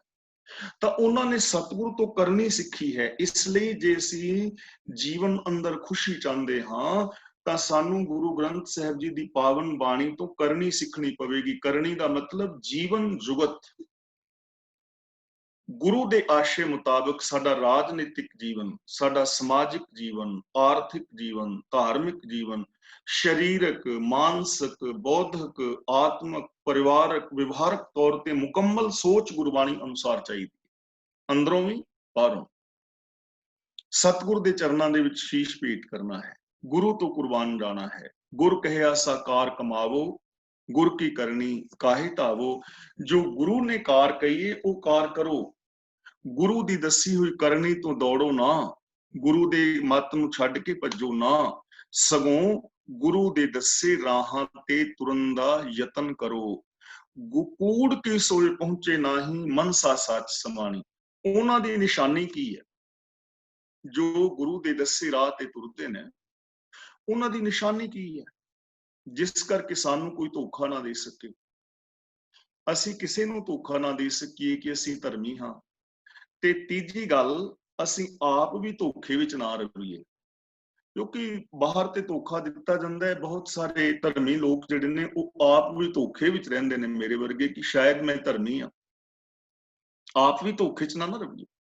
ਇਸ ਲਈ ਉਹਦੀ ਨਿਸ਼ਾਨੀ ਇਹ ਹੈ, ਜਿਨ੍ਹਾਂ ਨੇ ਸਤਿਗੁਰ ਤੋਂ ਕਰਨੀ ਸਿੱਖੀ ਹੈ, ਕੂੜ ਕੀ ਸੋਏ ਪਹੁੰਚੇ ਨਾਹੀਂ। ਕੂੜ ਦਾ ਮਤਲਬ ਝੂਠ। ਵਿਕਾਰਾਂ ਦੀ ਕਨਸੋ ਵੀ ਉਹਨਾਂ ਦੀ ਮੈਂਟੈਲਿਟੀ ਤੱਕ ਨਹੀਂ ਪਹੁੰਚਦੀ। ਕੂੜ ਕੀ ਸੋਏ ਪਹੁੰਚੇ ਨਾਹੀਂ ਦਾ ਮਤਲਬ ਝੂਠ ਬੋਲਣਾ, ਇਹ ਤਾਂ ਬਹੁਤ ਦੂਰ ਦੀ ਗੱਲ। ਉਹਨਾਂ ਦੇ ਅੰਦਰ ਝੂਠ ਬੋਲਣ ਦਾ ਵਿਚਾਰ ਵੀ ਪੈਦਾ ਨਹੀਂ ਹੁੰਦਾ ਕਿ ਮੈਂ ਥੋੜਾ ਬਹੁਤਾ ਝੂਠ ਬੋਲਦੇ ਹਾਂ। ਇਹ ਵਿਚਾਰ ਵੀ ਨਹੀਂ ਪੈਦਾ ਹੁੰਦਾ। ਬੇਗਾਨਾ ਹੱਕ ਖਾਣਾ, ਇਹ ਤਾਂ ਬਹੁਤ ਦੂਰ ਦੀ ਗੱਲ। ਉਹਨਾਂ ਦੇ ਅੰਦਰ ਕਦੇ ਇਹ ਵਿਚਾਰ ਵੀ ਨਹੀਂ ਪੈਦਾ ਹੁੰਦਾ ਕਿ ਮੈਂ ਕਿਸ ਦਾ ਇੱਕ ਪੈਸਾ ਵੀ ਖਾ ਜਾਵਾਂ, ਕਿਸੇ ਦਾ ਮੈਂ ਇੱਕ ਪੈਸੇ ਦਾ ਵੀ ਹੱਕ ਮਾਰ ਲਵਾਂ। ਈਰਖਾ ਕਰਨਾ ਬਹੁਤ ਦੂਰ ਦੀ ਗੱਲ। ਉਹਨਾਂ ਦੇ ਅੰਦਰ ਈਰਖਾ ਦਾ ਵਿਚਾਰ ਵੀ ਕਦੇ ਪੈਦਾ ਨਹੀਂ ਹੁੰਦਾ। क्योंकि उन्हां दे अंदर है ही सच। कूड़ की सोई पहुंचे नाही। उन्हां दी जिंदगी विच कर्म कांड करने ते दूर दी गल, कर्म कांडां दी किते सोच भी पैदा नहीं हुंदी कि मैं पीर ते मत्था टेक आवां। उन्हां दे मन अंदर कदे विचार भी पैदा नहीं हुंदा कि बाबे तो जल लिआंदा मेरा सिर पीड़ हट जाएगा। उन्हां दे अंदर विचार भी पैदा नहीं हुंदा कि मैं बाबियां नूं जाके मत्था टेक आवां, कि मैं हुण घर वालियां नूं ते रोटी प्रशादा ना पकावां खवावां ते बाबियां नूं परौंठे खवावां। कदे ऐसा विचार भी नहीं पैदा हुंदा। कूड़ की सोई पहुंचे नाही। उन्हां दे अंदर कूड़ दी कणसो भी नहीं पहुंचदी। उन्हां दे अंदर ये माड़ा जिहड़ा है विचार भी पैदा नहीं हुंदा। सगों मनसा सच समाणी।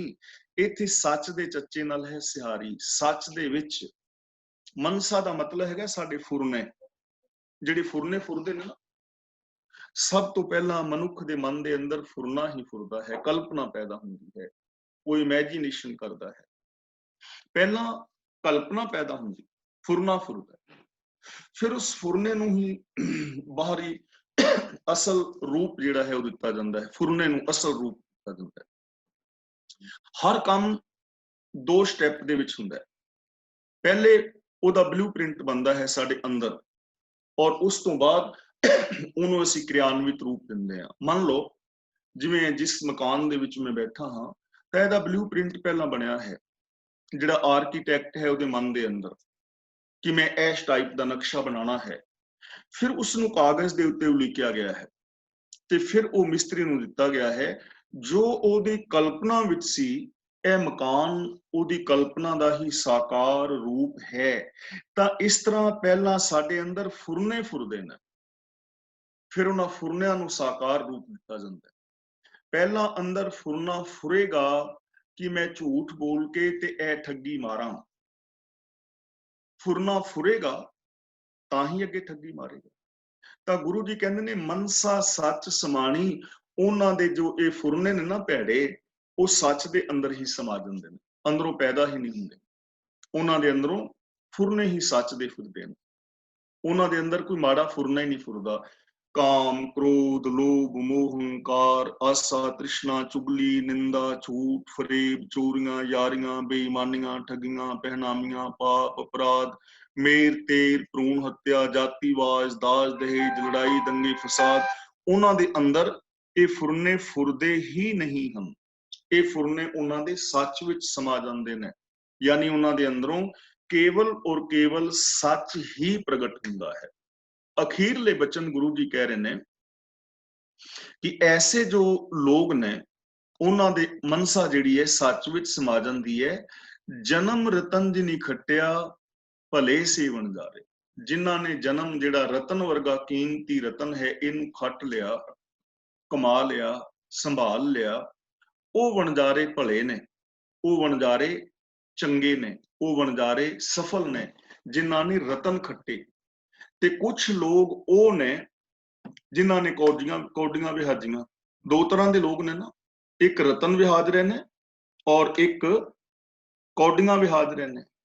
ਜਿਨ੍ਹਾਂ ਨੇ ਰਤਨ ਵਿਹਾਜੇ, ਰਤਨ ਇਕੱਠੇ ਕੀਤੇ, ਸਤ, ਸੰਤੋਖ, ਦਇਆ, ਧਰਮ, ਧੀਰਜ, ਗਿਆਨ, ਵੈਰਾਗ, ਨਿਮਾਨਤਾ, ਸੇਵਾ, ਸਿਮਰਨ, ਪ੍ਰੇਮ, ਕੁਰਬਾਨੀ, ਇਨਸਾਨੀਅਤ ਦੇ ਗੁਣ ਜਿਨ੍ਹਾਂ ਨੇ ਵਿਹਾਜੇ, ਉਹ ਇਨਸਾਨ ਭਲੇ ਨੇ, ਉਹ ਇਨਸਾਨ ਚੰਗੇ ਨੇ। ਸ਼ੇਅਰ ਕਰ ਦਿਓ ਬੇਟੀ ਫਿਰ ਨਾ, ਉਹ ਇਨਸਾਨ ਭਲੇ ਨੇ। ਹੁਣ ਇਹ ਸਾਡੇ ਤੇ ਡਿਪੈਂਡ ਕਰਦਾ ਹੈ ਕਿ ਅਸੀਂ ਭਲੇ ਵਣਜਾਰੇ ਬਣਨਾ ਹੈ ਜਾਂ ਬੁਰੇ ਵਣਜਾਰੇ। ਜਨਮ ਰਤਨ ਜਿਨੀ ਖੱਟਿਆ ਭਲੇ ਸੇ ਵਣਜਾਰੇ। ਉਹ ਇਨਸਾਨ ਭਲੇ ਨੇ, ਉਹ ਇਨਸਾਨ ਚੰਗੇ ਨੇ। ਕਹਿ ਨਾਨਕ ਜਿਨ ਮਨ ਨਿਰਮਲ ਸਦਾ ਰਹੇ ਹਰ ਨਾਲੇ। ਜਿਨ੍ਹਾਂ ਦਾ ਮਨ ਨਿਰਮਲ ਹੈ, ਜਿਹੜੇ ਬਾਹਰੋਂ ਨਿਰਮਲ ਨੇ, ਉਹਨਾਂ ਦੀ ਨਿਸ਼ਾਨੀ ਹੈ ਕਿ ਉਹ ਸਦਾ ਰੱਬ ਦੇ ਨਾਲ ਰਹਿੰਦੇ ਨੇ। ਔਰ ਇਹ ਚੀਜ਼ ਦੀ ਅਸੀਂ ਪਹਿਲਾਂ ਵਿਚਾਰ ਕਰ ਆਏ ਹਾਂ ਕਿ ਇਹ ਮਨ ਮੇਰਿਆ ਤੂੰ ਸਦਾ ਰਹੋ ਹਰ ਨਾਲੇ। ਹਰ ਨਾਲ ਰਹਿਣ ਵਾਲੇ ਦਾ ਮਤਲਬ ਕਿ ਉਸ ਬੰਦੇ ਦੇ ਅੰਦਰ ਇਖਲਾਕੀ ਜੁਰਤ ਪੈਦਾ ਹੋ ਜਾਂਦੀ ਹੈ। ਉਹ ਬੰਦਾ ਇਖਲਾਕ ਤੋਂ ਕਦੇ ਡਿੱਗਦਾ ਨਹੀਂ। ਉਹ ਹਰ ਵਕਤ ਹਰੀ ਦੇ ਨਾਲ ਹੈ ਜਾਂ ਹਰੀ ਉਹਦੇ ਅੰਗ ਸੰਗ ਹੈ। ਜਿਵੇਂ ਅਸੀਂ ਵਿਚਾਰ ਕੀਤੀ ਸੀ ਨਾ ਕਿ ਅੱਖ ਮੇਰਾ ਅੰਗ ਹੈ ਤੇ ਰੱਬ ਅੰਗ ਸੰਗ ਹੈ। ਜੇ ਇਸ ਅੱਖ ਦੇ ਨਾਲ ਸੰਗ ਰੱਬ ਹੋਵੇ ਤਾਂ ਫਿਰ ਮੇਰਾ ਨਜ਼ਰ ਕੈਸੀ ਹੋਏਗੀ? ਰੱਬ ਵਰਗੀ ਨਾ, ਕਿਉਂਕਿ ਮੇਰੀ ਅੱਖ ਦੇ ਨਾਲ ਅੰਗ ਦੇ ਨਾਲ ਸੰਗ ਹੈ ਰੱਬ, ਗੁਰੂ ਹੈ।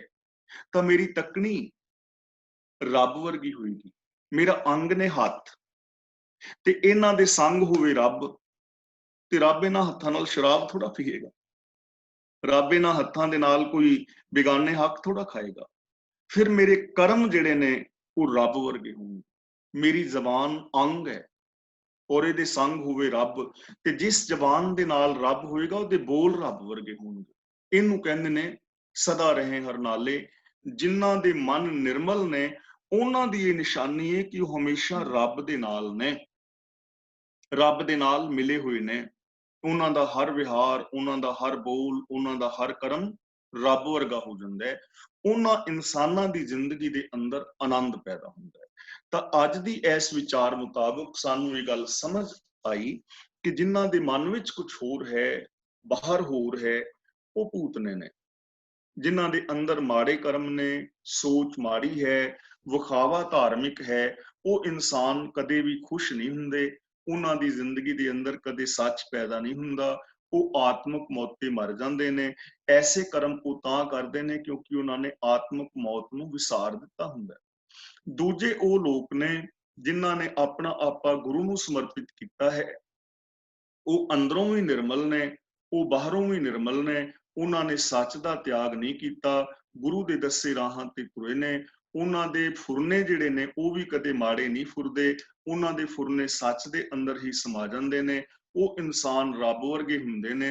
ਰੱਬ ਵਰਗਾ ਉਹਨਾਂ ਦਾ ਵਿਹਾਰ ਬਣ ਜਾਂਦਾ ਹੈ। ਉਹਨਾਂ ਦੀ ਜ਼ਿੰਦਗੀ ਦੇ ਅੰਦਰ ਆਨੰਦ ਔਰ ਖੁਸ਼ੀ ਪ੍ਰਾਪਤ ਹੁੰਦੀ ਹੈ। ਮੈਂ ਇੰਨਾ ਕੁਛ ਕਹਿੰਦਾ ਖਿਮਾ ਦਾ ਜਾਚਕ ਹਾਂ। ਅੱਜ ਜੋ ਆਪਾਂ ਇਹ ਦੋ ਪੌੜੀਆਂ ਵਿਚਾਰੀਆਂ ਨੇ, ਇਹਨਾਂ ਦੋ ਪੌੜੀਆਂ ਦੇ ਅੰਦਰ ਜੋ ਅਸਾਂ ਵਿਚਾਰ ਕੀਤੀ ਹੈ, ਜੇ ਕਿਸੇ ਵੀਰ ਭੈਣ ਦਾ ਕੋਈ ਸਵਾਲ ਹੈ ਤਾਂ ਉਹ ਸਵਾਲ ਵੀ ਕਰ ਸਕਦਾ ਹੈ। ਜੇ ਕੋਈ ਆਪਣੇ ਵਿਊਜ਼ ਦੇਣਾ ਚਾਹੁੰਦਾ ਹੈ ਤਾਂ ਉਹ ਆਪਣੇ ਵਿਊਜ਼ ਵੀ ਦੇ ਸਕਦਾ ਹੈ। ਅਗਲੀ ਕਾਰਵਾਈ ਵੀਰ ਤਰਲੋਚਨ ਸਿੰਘ ਜੀ ਕਰ ਰਹੇ ਨੇ। ਮੇਰੇ ਵੱਲੋਂ ਆਪ ਸਾਰਿਆਂ ਨੂੰ ਫਤਿਹ ਜੀ। ਵਾਹਿਗੁਰੂ ਜੀ ਕਾ ਖਾਲਸਾ, ਵਾਹਿਗੁਰੂ ਜੀ ਕਾ ਖਾਲਸਾ, ਵਾਹਿਗੁਰੂ ਜੀ ਕੀ ਫਤਿਹ। ਧੰਨਵਾਦ ਜੀ ਗਿਆਨੀ ਜੀ। ਤੇ ਸਾਰੀਆਂ ਸੰਗਤਾਂ ਨੂੰ ਬੇਨਤੀ ਹੈ ਜੀ, ਕਿਸੇ ਨੇ ਵੀ ਕੋਈ ਸਵਾਲ ਅੱਜ ਦਾ ਪੁੱਛਣਾ ਹੋਵੇ, ਜਿੱਦਾਂ ਗਿਆਨੀ ਜੀ ਨੇ ਕਿਹਾ ਹੀ ਆ ਕਿ ਅੱਜ ਦੀ ਵਿਚਾਰ ਜਿਹੜੀ ਹੋਈ ਆ 19ਵੀਂ ਤੇ 20ਵੀਂ ਪੌੜੀ ਦੀ, ਤੇ ਉਹਦੇ ਵਿੱਚੋਂ ਜੇ ਤੁਸੀਂ ਕੁਛ ਹੋਰ ਆਪਣੇ ਵਿਚਾਰ ਦੇਣੇ ਆ ਜਾਂ ਤੁਸੀਂ ਕੁਛ ਪੁੱਛਣਾ, ਜੇ ਨਹੀਂ ਕੋਈ ਸਮਝ ਆਈ ਤੇ ਤੁਸੀਂ ਅਨਮਿਊਟ ਹੋ ਸਕਦੇ ਹੋ, ਜਾਂ ਆਪਣੇ ਕੋਈ ਵਿਚਾਰ ਹੋਰ ਦੇਣੇ ਹੋਵੇ ਤਾਂ ਤੁਸੀਂ ਅਨਮਿਊਟ ਹੋ ਸਕਦੇ ਹੋ। ਤੇ ਜੇ ਨਹੀਂ ਤਾਂ ਜੀ ਫਿਰ ਆਪਾਂ ਇੱਥੇ ਧੰਨਵਾਦ। ਇੱਕ ਜੀ ਰਵਿੰਦਰ ਸਿੰਘ ਜੀ ਨੇਂਦਰਾ। ਹਾਂਜੀ ਰਵਿੰਦਰ ਸਿੰਘ ਜੀ। ਹਾਂਜੀ ਹਾਂਜੀ, ਮੈਂ ਭਾਜੀ ਤੁਸੀਂ ਤਰਲੋਚਨ ਤੁਸੀਂ ਵੀ ਨਾ ਕਹਾਵਤ ਦੀ ਗੱਲ ਕਰਦੇ ਸੀ। ਹਾਂਜੀ ਹਾਂਜੀ। ਤੇ ਇੱਕ ਹੋਰ ਹੈਗੀ ਆ, ਗਿਆਨੀ ਜੀ ਨੂੰ ਪੁੱਛਣਾ ਸੀ ਕਿ ਜਿਹੜੀ ਆਪਾਂ ਮੋਹ ਦੀ ਗੱਲ ਕਰਦੇ ਨਾ, ਮੋਹ ਜਿੱਦਾਂ ਕਾਮ, ਕ੍ਰੋਧ, ਲੋਭ, ਮੋਹ, ਇੱਕ ਕਹਾਵਤ ਸੁਣੀ ਦੀ ਹੈ ਜਿਹੜੀ ਕਹਿੰਦੇ ਮੂਲ ਨਾਲੋਂ ਵਿਆਜ ਚੰਗਾ, ਵਿਆਜ ਪਿਆਰਾ। ਸੋਰੀ, ਇਹ ਫਿਰ ਇਹ ਮੋਹ ਦੀ ਹੋਈ ਨਾ ਐਗਜ਼ਾਮਪਲ। ਗਿਆਨੀ ਜੀ ਤੁਸੀਂ ਰਿਸਪੌਂਡ ਕਰਨਾ ਜੀ ਇੱਥੇ। ਹਾਂਜੀ, ਜਿਹੜਾ ਮਤਲਬ ਕਹਿੰਦੇ ਨਾ ਮੂਲ ਨਾਲੋਂ ਵਿਆਜ ਪਿਆਰਾ ਹੁੰਦਾ ਹੈ, ਉਹਦੇ ਵਿੱਚ ਅਸਲ 'ਚ ਜਿਹੜਾ ਪਿੰਡਾਂ ਦੇ ਵਿੱਚ ਚੀਜ਼ ਚੱਲਦੀ ਸੀ, ਤੇ ਉਹ ਕਹਿੰਦੇ ਸੀ ਮੂਲ ਜਿਹੜੇ ਸਾਡੇ ਪੁੱਤਰ ਨੇ ਨਾ, ਬੱਚੇ, ਉਹਨਾਂ ਦੇ ਨਾਲੋਂ ਉਹਨਾਂ ਦੇ ਪੋਤਰੀਆਂ ਪੋਤਰੇ, ਦੋਹਤਰੀਆਂ ਦੋਹਤਰੇ ਜ਼ਿਆਦਾ ਪਿਆਰੇ ਹੁੰਦੇ ਨੇ, ਉਹਨਾਂ ਨਾਲ ਜ਼ਿਆਦਾ ਪਿਆਰ ਹੁੰਦਾ। ਇਹ ਬਹੁਤਾ ਇਸ ਕਰਕੇ ਵਰਤਿਆ ਜਾਂਦਾ। ਹਾਂਜੀ, ਪਿੰਡਾਂ ਵਿੱਚ ਨਾ ਇਹ ਕਹਾਵਤ ਜ਼ਿਆਦਾ ਇਹਦੇ ਵਾਸਤੇ ਵਰਤੀ ਜਾਂਦੀ ਕਿ ਮੂਲ ਨਾਲੋਂ ਵਿਆਜ ਪਿਆਰਾ ਹੁੰਦਾ। ਤੇ ਬਾਕੀ ਜਿਹੜੀ ਇਨਕਮ ਵਾਸਤੇ ਵੀ ਲੋਕ ਵਰਤਦੇ ਨੇ ਕਿ ਸਾਡਾ ਜੇ ਵਿਆਜ ਨਾ ਮਿਲੇ ਤਾਂ ਉਹ ਵੀ ਤਾਂ ਹੈ ਹੀ ਹੈ, ਲੇਕਿਨ ਜ਼ਿਆਦਾ ਜਿਹੜੀ ਕਹਾਵਤ ਹੈ ਪਿੰਡਾਂ ਵਿੱਚ ਉਹ ਇਸ ਵਾਸਤੇ ਵਰਤੀ ਜਾਂਦੀ ਵੀ ਮੂਲ ਨਾਲੋਂ ਵਿਆਜ ਪਿਆਰਾ, ਵੀ ਸਾਡੇ ਬੱਚੀਆਂ ਪੋਤਰੀਆਂ ਪੋਤਰੇ ਪਿਆਰੇ ਔਰ ਵਾਸਤੂ ਚ ਲੱਗਦੇ ਵੀ ਪਿਆਰੇ ਨੇ। ਇਹਦਾ ਮਤਲਬ ਸਰ ਮੋਹ ਚੰਬੜਿਆ ਨਾ, ਇਹਦਾ ਇਹੋ ਮਤਲਬ ਹੈ। ਹਾਂਜੀ, ਮੋਹ ਵੀ ਕਹਿ ਸਕਦੇ ਹੋ ਤੁਸੀਂ ਥੋੜਾ ਜਿਹਾ, ਤੇ ਲੇਕਿਨ ਪਿਆਰ ਕਰਨਾ ਅਸੀਂ ਉਹਨੂੰ ਮੋਹ ਵੀ ਨਹੀਂ ਕਹਿ ਸਕਦੇ, ਕਿਉਂਕਿ ਜਿਹੜੇ ਬੱਚੇ ਨੇ ਉਹ ਪਿਆਰੇ ਲੱਗਦੇ ਹੀ ਨੇ ਕਰੀਬ ਕਰੀਬ। ਨਾਲੇ ਏਦਾਂ ਵੀ ਮੈਂ ਸੋਚਦਾ ਜੀ ਕਿ ਜਦੋਂ ਤੁਸੀਂ ਆਪਣੇ ਬੱਚਿਆਂ ਦੀ ਪਾਲਣਾ ਪੋਸ਼ਣਾ ਕਰਦੇ ਆ ਨਾ ਜੀ, ਛੋਟੇ ਛੋਟੇ ਬੱਚੇ ਹੁੰਦੇ ਆ, ਉਸ ਵੇਲੇ ਤੁਹਾਡੇ ਕੋਲ ਹੋ ਸਕਦਾ ਇੰਨਾ ਟਾਈਮ ਵੀ ਨਾ ਹੋਵੇ ਕਿ ਬੱਚਿਆਂ ਦੀ ਪਾਲਣਾ ਪੋਸ਼ਣਾ ਕਰਨ ਵਾਸਤੇ ਤੁਸੀਂ ਉਨਾ ਪਿਆਰ ਦੇ ਸਕੋ, ਕਿਉਂਕਿ ਤੁਸੀਂ ਜਾ ਕੇ ਬਾਹਰੋਂ ਪੈਸੇ ਕਮਾਉਣੇ ਆ, ਉਹਨਾਂ ਦੀਆਂ ਫੀਸਾਂ ਵੀ ਭਰਨੀਆਂ, ਉਹਨਾਂ ਦਾ ਸਾਰਾ ਕੁਛ ਕਰਨਾ। ਲਾਈਫ ਇੰਨੀ ਬਿਜ਼ੀ ਹੁੰਦੀ ਹੈ ਕਿ ਤੁਹਾਨੂੰ ਉਹਨਾਂ ਨੂੰ ਉਸ ਨਿਗਾਹ ਨਾਲ ਦੇਖਣ ਦਾ ਟਾਈਮ ਹੈ ਨਹੀਂ। ਜਦੋਂ ਨਿਆਣੇ ਵੱਡੇ ਹੋ ਗਏ, ਉਹਨਾਂ ਦੇ ਵਿਆਹ ਹੋ ਗਏ, ਜਦੋਂ ਪੋਤੇ ਪੋਤਰੀਆਂ ਤੇ ਦੋਤੇ ਦੋਤਰੀਆਂ ਆ ਗਏ, ਤੁਸੀਂ ਆਪਣੇ ਨਿਆਣਿਆਂ ਨੂੰ ਉਹਨਾਂ ਦੇ ਵਿੱਚ ਦੇਖਦੇ ਆ, ਤੇ ਤੁਸੀਂ ਜਿਹੜੀਆਂ ਕਮੀਆਂ ਮਹਿਸੂਸ ਕਰਦੇ ਨਾ ਕਿ ਮੈਂ ਉਹਨਾਂ ਦੀ ਅਪਰੀਸ਼ੀਏਟ ਨਹੀਂ ਕੀਤਾ, ਉਹ ਇੱਕ ਤਾਂ ਇੱਕ ਤਾਂ ਜਿੱਦਾਂ ਗਿਆਨੀ ਜੀ ਨੇ ਕਿਹਾ ਨਾ ਕਿ ਜਿਹੜੇ ਬੱਚੇ ਆ ਉਹ ਤਾਂ ਵੈਸੇ ਹੀ ਪਿਆਰੇ ਲੱਗਦੇ ਆ। ਦੂਸਰਾ ਤੁਸੀਂ ਘੱਟ ਬਿਜ਼ੀ ਹੁੰਦੇ ਆ, ਫਿਰ ਤੁਹਾਨੂੰ ਉਹ ਚੀਜ਼ਾਂ ਚੇਤੇ ਆਉਂਦੀਆਂ ਵੀ ਹੈ ਐਡੀ ਬੜੀ ਵਧੀਆ ਚੀਜ਼ ਅਸੀਂ ਕਿੱਦਾਂ ਮਿਸ ਕਰ ਦਿੱਤੀ, ਤੇ ਉਹਨੂੰ ਤੁਸੀਂ ਹੋਰ ਵੀ ਪ੍ਰੈਫਰੈਂਸ ਦਿੰਦੇ ਕਿਉਂਕਿ ਤੁਹਾਡੇ ਨਿਆਣਿਆਂ ਦੇ ਗਾਹਾਂ ਨਿਆਣੇ ਆ ਤੇ ਤੁਸੀਂ ਉਹਨਾਂ ਨੂੰ ਮੁੜ ਕੇ ਜਿੱਦਾਂ ਨਾ ਤੁਹਾਡੇ ਮੁੜ ਕੇ ਬੱਚੇ ਹੋ ਜਾਂਦੇ ਆ, ਇਸ ਹਿਸਾਬ ਨਾਲ ਤੁਸੀਂ ਕਰਦੇ ਆ। ਤਾਂ ਇਸ ਕਰਕੇ ਤੁਹਾਡਾ ਇੱਕ ਤਾਂ ਨੈਚੁਰਲੀ ਪਿਆਰ ਹੈਗਾ, ਤੇ ਦੂਆ ਤੁਹਾਡਾ ਹੋ ਸਕਦਾ ਥੋੜਾ ਬਹੁਤਾ ਗਿਲਟ ਵੀ ਕਿਸੇ ਟਾਈਮ ਤੇ ਹੋਵੇ ਜਿਹੜਾ ਤੁਸੀਂ ਆਪਣਾ ਟਾਈਮ ਨਹੀਂ ਦਿੱਤਾ। ਹੁਣ ਤੁਸੀਂ ਉਹਨਾਂ ਬੱਚਿਆਂ ਨੂੰ ਦਿੰਦੇ ਜੇ ਉਹਨਾਂ ਦੇ ਮਾਂ ਪੇ ਸਾਡੇ ਜਾਨੀ ਸਾਡੇ ਬੱਚੇ ਜਿਹੜੇ ਉਹਨਾਂ ਦੇ ਆਪਣੇ ਬੱਚਿਆਂ ਨੂੰ ਝਿੜਕਦੇ ਆ ਤੇ ਅਸੀਂ ਮੂਹਰੇ ਹੋ ਕੇ ਕਹਿ ਦਿੰਦੇ ਆ ਕਿ ਨਹੀਂ ਨਹੀਂ ਹੁਣ ਤੁਸੀਂ ਚੁੱਪ ਨਾ ਕਹੋ ਕੁਝ ਵੀ, ਹੈ ਨਾ, ਕਿਉਂਕਿ ਬੱਚੇ ਜਿਹੜੇ ਛੋਟੇ ਛੋਟੇ ਆ ਉਹ ਵੀ ਫਿਰ ਆਪਣੇ ਬਾਬਿਆਂ ਦੇ ਕੋਲ, ਦਾਦੀਆਂ ਦੇ ਕੋਲ ਜਾਂ ਨਾਨੇ ਨਾਨੀਆਂ ਦੇ ਕੋਲ ਹੀ ਜ਼ਿਆਦਾ ਆਉਂਦੇ ਆ ਕਿਉਂਕਿ ਉਹਨਾਂ ਨੂੰ ਝਿੜਕਾਂ ਪੈਂਦੀਆਂ। ਅਸੀਂ ਵੀ ਝਿੜਕਾਂ ਮਾਰਦੇ ਰਹੇ ਆ ਪਰ ਸਾਨੂੰ ਉਸ ਟਾਈਮ ਤੇ ਰੀਅਲਾਈਜ਼ ਨਹੀਂ ਹੋਇਆ, ਤੇ ਆਪਣੇ ਵੱਲੋਂ ਜੋ ਕੁਝ ਵੀ ਕਰਦੇ ਰਹੇ ਠੀਕ ਆ। ਪਰ ਰਵਿੰਦਰ ਸਿੰਘ ਜੀ ਦਾ ਬਿਲਕੁਲ ਸਹੀ ਸੀਗਾ ਜੀ ਸਵਾਲ। ਇਹਨੂੰ ਮੋਹ ਤਾਂ ਨਹੀਂ ਕਹਿ ਸਕਦੇ, ਤੇ ਪਰ ਪਿਆਰ ਜ਼ਰੂਰ ਹੈਗਾ ਕਿਉਂਕਿ ਸਾਡੀ ਰੀਅਲਾਈਜੇਸ਼ਨ ਉਸ ਟਾਈਮ ਤੇ ਨਹੀਂ ਹੁੰਦੀ। ਤੇ ਬਾਕੀ ਭੋਗਲ ਸਾਹਿਬ ਤੁਸੀਂ ਕੁਝ ਕਹਿਣਾ ਚਾਹੁੰਦੇ ਸੀਗੇ? ਨਹੀਂ ਜੀ, ਕੁਲਦੀਪ ਕੌਰ ਤੁਸੀਂ ਅਨਮਿਊਟ ਹੋਏ ਸੀਗੇ ਜੀ। ਨਹੀਂ, ਜੋ ਮੈਂ ਕਹਿੰਦਾ ਸੀ ਤੁਸੀਂ ਕਹਿ ਦਿੱਤਾ ਸੀਗਾ। ਅੱਛਾ ਜੀ, ਠੀਕ ਹੈ ਠੀਕ ਹੈ, ਥੈਂਕ ਯੂ। ਮੈਂ ਵੀ ਇਹੀ ਕਹਿ ਰਹੀ ਸੀ ਬਸ, ਥੈਂਕ ਯੂ। ਹਾਂਜੀ, ਮੇਨ ਇਹੋ ਚੀਜ਼ ਹੈਗੀ ਕਿ ਜਦੇ ਜਿਵੇਂ ਵੀਰ ਜੀ ਕਹਿ ਰਹੇ ਸੀ, ਵੀਰ ਤਰਲੋਚਨ ਸਿੰਘ ਜੀ, ਕੁਛ ਨਾ ਅਸੀਂ ਗਲਤੀਆਂ ਕੀਤੀਆਂ ਹੁੰਦੀਆਂ ਨੇ ਆਪਣੇ ਬੱਚਿਆਂ ਨੂੰ ਪਾਲਣ ਲੱਗਿਆ, ਜਿਵੇਂ ਕੋਈ ਥੱਪੜ ਮਾਰਤਾ, ਕੁਛ ਕਰਤਾ, ਤੇ ਜਦੋਂ ਅਸੀਂ ਆਪ ਬਜ਼ੁਰਗ ਹੁੰਦੇ ਹਾਂ ਤੇ ਸਾਨੂੰ ਅਹਿਸਾਸ ਹੁੰਦਾ ਹੈ ਕਿ ਉਦੋਂ ਗਲਤੀਆਂ ਹੋਈਆਂ ਸੀ, ਤਾਂ ਉਹ ਫਿਰ ਅਸੀਂ ਆਪਣੇ ਪੋਤਰੀਆਂ ਦੇ ਨਾਲ ਨਹੀਂ ਕਰਨਾ ਚਾਹੁੰਦੇ, ਤਾਂ ਇਸ ਕਰਕੇ ਉਹ ਪਿਆਰੇ ਲੱਗਦੇ ਨੇ ਵਾਸਤਵ ਚ। ਕੁਛ ਟਾਈਮ ਵਾਲੀ ਜਿਵੇਂ ਵੀਰ ਜੀ ਨੇ ਐਕਸਪਲੇਨ ਕੀਤਾ, ਬੜਾ ਵਧੀਆ ਕੀਤਾ। ਥੈਂਕ ਯੂ ਜੀ। ਹੋਰ ਕਿਸੇ ਨੇ ਕੋਈ? ਹਰਦੀਪ ਸਿੰਘ ਜੀ ਤੁਸੀਂ ਅੱਛਾ, ਥੈਂਕ ਯੂ ਜੀ, ਥੈਂਕ ਯੂ। ਮੈਂ ਇਹ ਕਹਿਣਾ ਸੀ ਜੋ ਤੁਸੀਂ ਕਿਹਾ ਬਿਲਕੁਲ ਠੀਕ ਹੈ ਤੁਹਾਡੀ ਗੱਲ। ਥੈਂਕ ਯੂ ਜੀ। ਦਰਅਸਲ ਇਹ ਮਿਊਚੁਅਲ ਜਿਹੀ ਅੰਡਰਸਟੈਂਡਿੰਗ ਹੈ ਸਾਰਿਆਂ ਦੀ, ਕਿਉਂਕਿ ਸਾਰੇ ਹੀ ਇਹਦੇ ਵਿੱਚ ਮਤਲਬ ਇਹਦੇ ਵਿੱਚ ਹੀ ਵਿਚਰ ਰਹੇ ਆ ਆਪਾਂ ਸਾਰੇ ਉਸ ਏਜ ਗਰੁੱਪ ਦੇ, ਤੇ ਸਾਨੂੰ ਸਾਰਿਆਂ ਨੂੰ ਹੀ ਪਤਾ ਜੀ ਕਿ ਇਹਦੇ ਵਿੱਚ ਜੋ ਤੁਸੀਂ ਕਿਹਾ ਬਿਲਕੁਲ ਠੀਕ ਹੈ, ਕਿਉਂਕਿ ਉਸ ਲਈ ਤੁਹਾਡੀ ਲਿਮਿਟਡ ਹੁੰਦੀ ਹੈ, ਕਿਉਂਕਿ ਤੁਸੀਂ ਕਮਾਉਣਾ ਵੀ ਹੁੰਦਾ, ਸਾਰਾ ਕੁਛ ਕਰਨਾ ਹੁੰਦਾ। ਜਦ ਤੁਸੀਂ ਪੋਤੇ ਪੋਤਰੇ ਹੁੰਦੇ ਹੋ ਤੁਸੀਂ ਬਿਲਕੁਲ ਫ੍ਰੀ ਹੁੰਦੇ ਹੋ, ਤੇ ਤੁਸੀਂ ਜੋ ਕਿਸੇ ਬੱਚਿਆਂ ਵਾਸਤੇ ਨਹੀਂ ਵੀ ਕੀਤਾ ਉਹ ਪੋਤੇ ਪੋਤੀਆਂ ਵਾਸਤੇ ਕਰਨਾ ਚਾਹੁੰਦੇ ਹੋ, ਕਿਉਂਕਿ ਤੁਸੀਂ ਅਫੋਰਡ ਕਰ ਸਕਦੇ ਹੋ, ਫਿਰ ਥੋੜਾ ਟਾਈਮ ਵੀ ਹੁੰਦਾ, ਪੈਸੇ ਵੀ ਹੁੰਦੇ ਆ। ਬਿਲਕੁਲ ਜੀ, ਬਿਲਕੁਲ। ਨਾਲੇ ਜੀ ਇੱਕ ਗੱਲ ਹੋਰ ਵੀ ਦਾਦੀ ਦਾਦੇ ਦਾ ਤੇ ਪੋਤਰੀਆਂ ਪੋਤਰਿਆਂ ਦਾ ਦੁਸ਼ਮਣ ਵੀ ਇਕੱਠਾ ਹੁੰਦਾ ਹੈ, ਇਸ ਕਰਕੇ ਉਹਨਾਂ ਦੀ ਬਣਦੀ ਪੂਰੀ। ਹਾਂਜੀ ਹਾਂਜੀ, ਕਹਿ ਦਿੱਤਾ ਜੀ ਤੁਸੀਂ। ਦੁਸ਼ਮਣ ਕੌਣ ਹੈ? ਉਹ ਜੀ ਹੁਣ ਕਹਿਣ ਦੀ ਲੋੜ ਹੀ ਨਹੀਂ। ਇਹ ਇੱਕ ਸਵਾਲ ਹੈ ਜੀ, ਕੱਲ ਨੂੰ ਤੁਸੀਂ ਹੱਲ ਕੱਢ ਕੇ ਆਏ ਹੋ, ਅੱਜ ਸਾਰਾ ਦਿਨ ਤੁਸੀਂ ਲਾ ਸਕਦੇ ਇਹਦੇ ਬਾਰੇ। ਨਾ ਸਮਝ ਆਇਆ ਤਾਂ ਅਸੀਂ ਕਚਹਿਰੀ 'ਚ ਫੇਰ ਰੱਖ ਦਿਆਂਗੇ ਆਪਣੇ ਵਿਗਿਆਨੀ ਜੀ ਦੇ ਕੋਲ, ਤਾਂ ਫੇਰ ਤੁਹਾਨੂੰ ਸਮਝਾ ਦੇਣਗੇ ਸਾਨੂੰ ਸਾਰਿਆਂ ਨੂੰ। ਤੇ ਦੋ ਹੋਮਵਰਕ ਮਿਲ ਗਏ ਸਾਨੂੰ, ਹੋਮਵਰਕ ਦੋ ਹੋਮਵਰਕ ਹੈ ਜੀ, ਤੇ ਕੱਲ ਨੂੰ ਫੇਰ ਆਪਾਂ ਦੋਏ ਗੱਲਾਂ ਮੁੜ ਕੇ ਫੇਰ ਆ ਕੇ ਸ਼ੁਰੂ ਕਰ ਲਈਏ। ਠੀਕ ਹੈ ਜੀ, ਥੈਂਕ ਯੂ ਜੀ। ਵਾਹਿਗੁਰੂ ਜੀ ਖਾਲਸਾ, ਵਾਹਿਗੁਰੂ ਜੀ ਕਾ ਖਾਲਸਾ। ਇੱਥੇ ਆਪਾਂ ਫਤਿਹ ਬੁਲਾਉਣੇ ਆ ਜੀ, ਹੁਣ ਮੇਰਾ ਖਿਆਲ ਸਾਰੇ ਰੈਡੀ ਆ, ਹੋਰ ਤਾਂ ਕਿਸੇ ਨੇ ਕੋਈ ਸਵਾਲ ਨਹੀਂ ਪੁੱਛਿਆ, ਤਾਂ ਇੱਥੇ ਅਸੀਂ ਮੇਰੇ ਖਿਆਲ ਚ ਜਗਜੀਤ ਕੌਰ ਭੈਣ ਜੀ ਅਨਮਿਊਟ ਹੋਏ ਨੇ ਸ਼ਾਇਦ। ਨਹੀਂ, ਉਹ ਇੱਕ ਭੈਣ ਜੀ ਆਈਫੋਨ ਤੇ ਉਹਨਾਂ ਨੇ ਹੱਥ ਖੜਾ ਕੀਤਾ ਹੈ, ਪਰ ਅਨਮਿਊਟਡ ਹੈਗੇ ਨੇ। ਅੱਛਾ ਜੀ, ਇੱਕ ਮਿੰਟ, ਮੈਂ ਦੇਖਿਆ ਨਹੀਂ ਜੀ। ਉਹ ਦੇਖੋ, ਹੁਣ ਦੇਖੋ। ਨੀਨਾ, ਆਈਫੋਨ ਨੀਨਾ, ਨਹੀਂ, ਉੱਪਰ ਉਹਨਾਂ ਤੋਂ ਉੱਪਰ ਵਾਲੇ। ਮੈਂ ਨੀਨਾ ਨੂੰ ਹੱਥ ਦੇਖਿਆ। ਨੀਨਾ ਭੈਣ ਜੀ ਤੁਸੀਂ ਆਪਣਾ ਪਹਿਲੋਂ ਅਨਮਿਊਟ ਹੋ ਕੇ ਫਿਰ ਬੋਲੋ। ਉਹ ਨਹੀਂ, ਉਹਨਾਂ ਤੋਂ ਉੱਪਰ ਜਿਹੜੇ ਹੈਗੇ ਨਾ, ਮੈਂ ਪਤਾ ਨਹੀਂ ਗੁਰਮੀਤ ਕੌਰ ਹਨ ਕਿ ਕੌਣ ਹਨ। ਨਹੀਂ ਜੀ, ਆਈਫੋਨ ਵਾਲਾ ਮੇਰੇ ਕੋਲ ਤਾਂ ਕੋਈ। ਮੇਰੀ ਸਕਰੀਨ ਤੇ ਨੀਨਾ ਭੈਣ ਜੀ ਦੇ ਉੱਪਰ ਹੈਗੀ ਉਹਨਾਂ ਦੀ ਫੋਟੋ, ਮਲਟੀ ਕਲਰ ਦੀ ਚੁੰਨੀ ਕੀਤੀ ਹੋਈ ਹੈ। ਨਹੀਂ ਗੁਰਮੀਤ, ਨੀਨਾ ਭੈਣ ਜੀ ਦੇ ਉੱਪਰ ਤੇ ਸਾਨੂੰ ਤੁਸੀਂ ਦੇਖ ਰਹੇ ਹੋ ਭੈਣ ਜੀ। ਨਹੀਂ, ਆਈਫੋਨ ਸਾਡੇ ਕੋਲ ਗੁਰਮੀਤ ਕੌਰ ਹੀ ਹੈ ਜੀ, ਜਿਹੜੀ ਮਲਟੀ ਕਲਰ ਦੀ ਚੁੰਨੀ ਆ। ਹੱਥ ਖੜਾ ਕੀਤਾ ਸੀਗਾ। ਤੁਸੀਂ ਗੁਰਮੀਤ ਕੌਰ ਜੀ, ਤੁਹਾਡੀ ਆਵਾਜ਼ ਨਹੀਂ ਆ ਰਹੀ, ਤੁਸੀਂ ਅਨਮਿਊਟ ਹੋ ਜਾਓ, ਪਹਿਲਾਂ ਅਨਮਿਊਟ ਹੋ ਜਾਓ। ਨਹੀਂ, ਆਵਾਜ਼ ਨਹੀਂ ਆ ਰਹੀ, ਅਨਮਿਊਟ ਹੋ ਜਾਓ, ਬਟਨ ਦਬਾਓ ਤੁਹਾਡਾ ਮਾਈਕ ਦਾ ਜਿਹੜਾ ਆ। ਨਹੀਂ, ਪਤਾ ਨਹੀਂ ਲੱਗਦਾ ਜੀ। ਨਹੀਂ, ਮੇਰਾ ਖਿਆਲ ਕੱਲ ਨੂੰ ਇਹਨਾਂ ਨੂੰ ਲੈਸਨ ਦੇਣਾ ਪੈਣਾ ਇੱਕ ਪਹਿਲਾਂ 15 ਮਿੰਟਾਂ 'ਚ। ਕੋਈ ਨਹੀਂ ਜੀ, ਤੁਹਾਡੀ ਆਵਾਜ਼ ਨਹੀਂ ਪਹੁੰਚ ਰਹੀ, ਆਪਾਂ ਕੱਲ ਨੂੰ ਗੱਲ ਕਰਾਂਗੇ ਜੀ। ਤੁਹਾਡੇ ਮਤਲਬ ਤੁਸੀਂ ਮਿਊਟਡ ਆ, ਤੇ ਆਪਾਂ ਇੱਥੇ ਫਤਿਹ ਬੁਲਾ ਦਈਏ ਜੀ, ਕੱਲ ਨੂੰ ਮੁੜ ਕੇ ਆ ਰਹੇ ਹਾਂ। ਧੰਨਵਾਦ ਸਾਰਿਆਂ ਦਾ ਜੀ, ਵਿੱਚੇ ਗਿਆਨੀ ਜੀ ਦਾ। ਗਿਆਨੀ ਜੀ ਤੁਹਾਡਾ ਐਕਸਟਰਾ ਧੰਨਵਾਦ, ਕਿਉਂਕਿ ਤੁਹਾਨੂੰ ਟਰੈਵਲ ਕਰਕੇ ਜਾਣਾ ਪਿਆ, ਤੇ ਧੰਨਵਾਦ ਤੇ ਇਹਦਾ ਵੀਰ ਜੀ ਦਾ ਦੇਖੋ ਸਾਹਮਣੇ ਆਨੇ ਭਾਈ ਸਾਹਿਬ। ਹਾਂਜੀ ਹਾਂਜੀ, ਅਸੀਂ ਤਾਂ ਪਰਸੋਂ ਵੀ ਧੰਨਵਾਦ ਕੀਤਾ ਤਾਂ ਭਾਈ ਸਾਹਿਬ ਜੀ, ਸਾਡੀ ਸਾਰੀ ਕਲਾਸ ਵੱਲੋਂ ਸਾਰਿਆਂ ਵੱਲੋਂ ਤੁਹਾਡਾ ਬਹੁਤ ਬਹੁਤ ਧੰਨਵਾਦ ਜੀ। ਤੇ ਇਸੇ ਤਰ੍ਹਾਂ ਚੜ੍ਹਦੀ ਕਲਾ 'ਚ ਰਹੋ। ਤੇ ਕੱਲ ਨੂੰ ਅਸੀਂ ਫੇਰ ਗਿਆਨੀ ਜੀ ਤੋਂ ਮੁੜ ਕੇ ਆਨੇ ਆ ਜੀ। ਇਹਨਾਂ ਨੂੰ ਐਨ ਮੌਕੇ ਦੇ ਉੱਤੇ ਦੱਸਿਆ, ਉਹ ਮੇਰਾ ਅੱਜ ਇੰਟਰਨੈਟ ਫਿਰ ਕੰਮ ਨਹੀਂ ਕੀਤਾ, ਫਿਰ ਇਹਨਾਂ ਨੂੰ ਕਿਹਾ, ਫਿਰ ਕਾਰ ਤੇ ਲੈ ਕੇ ਆਇਆ, ਤਾਂ ਕਰਕੇ 2-4 ਮਿੰਟ ਲੇਟ ਹੋ ਗਏ। ਠੀਕ ਹੈ ਜੀ, ਕੋਈ ਲੇਟ ਨਹੀਂ ਸੀਗੇ ਜੀ, ਬਹੁਤ ਵਧੀਆ ਹੋ ਗਿਆ।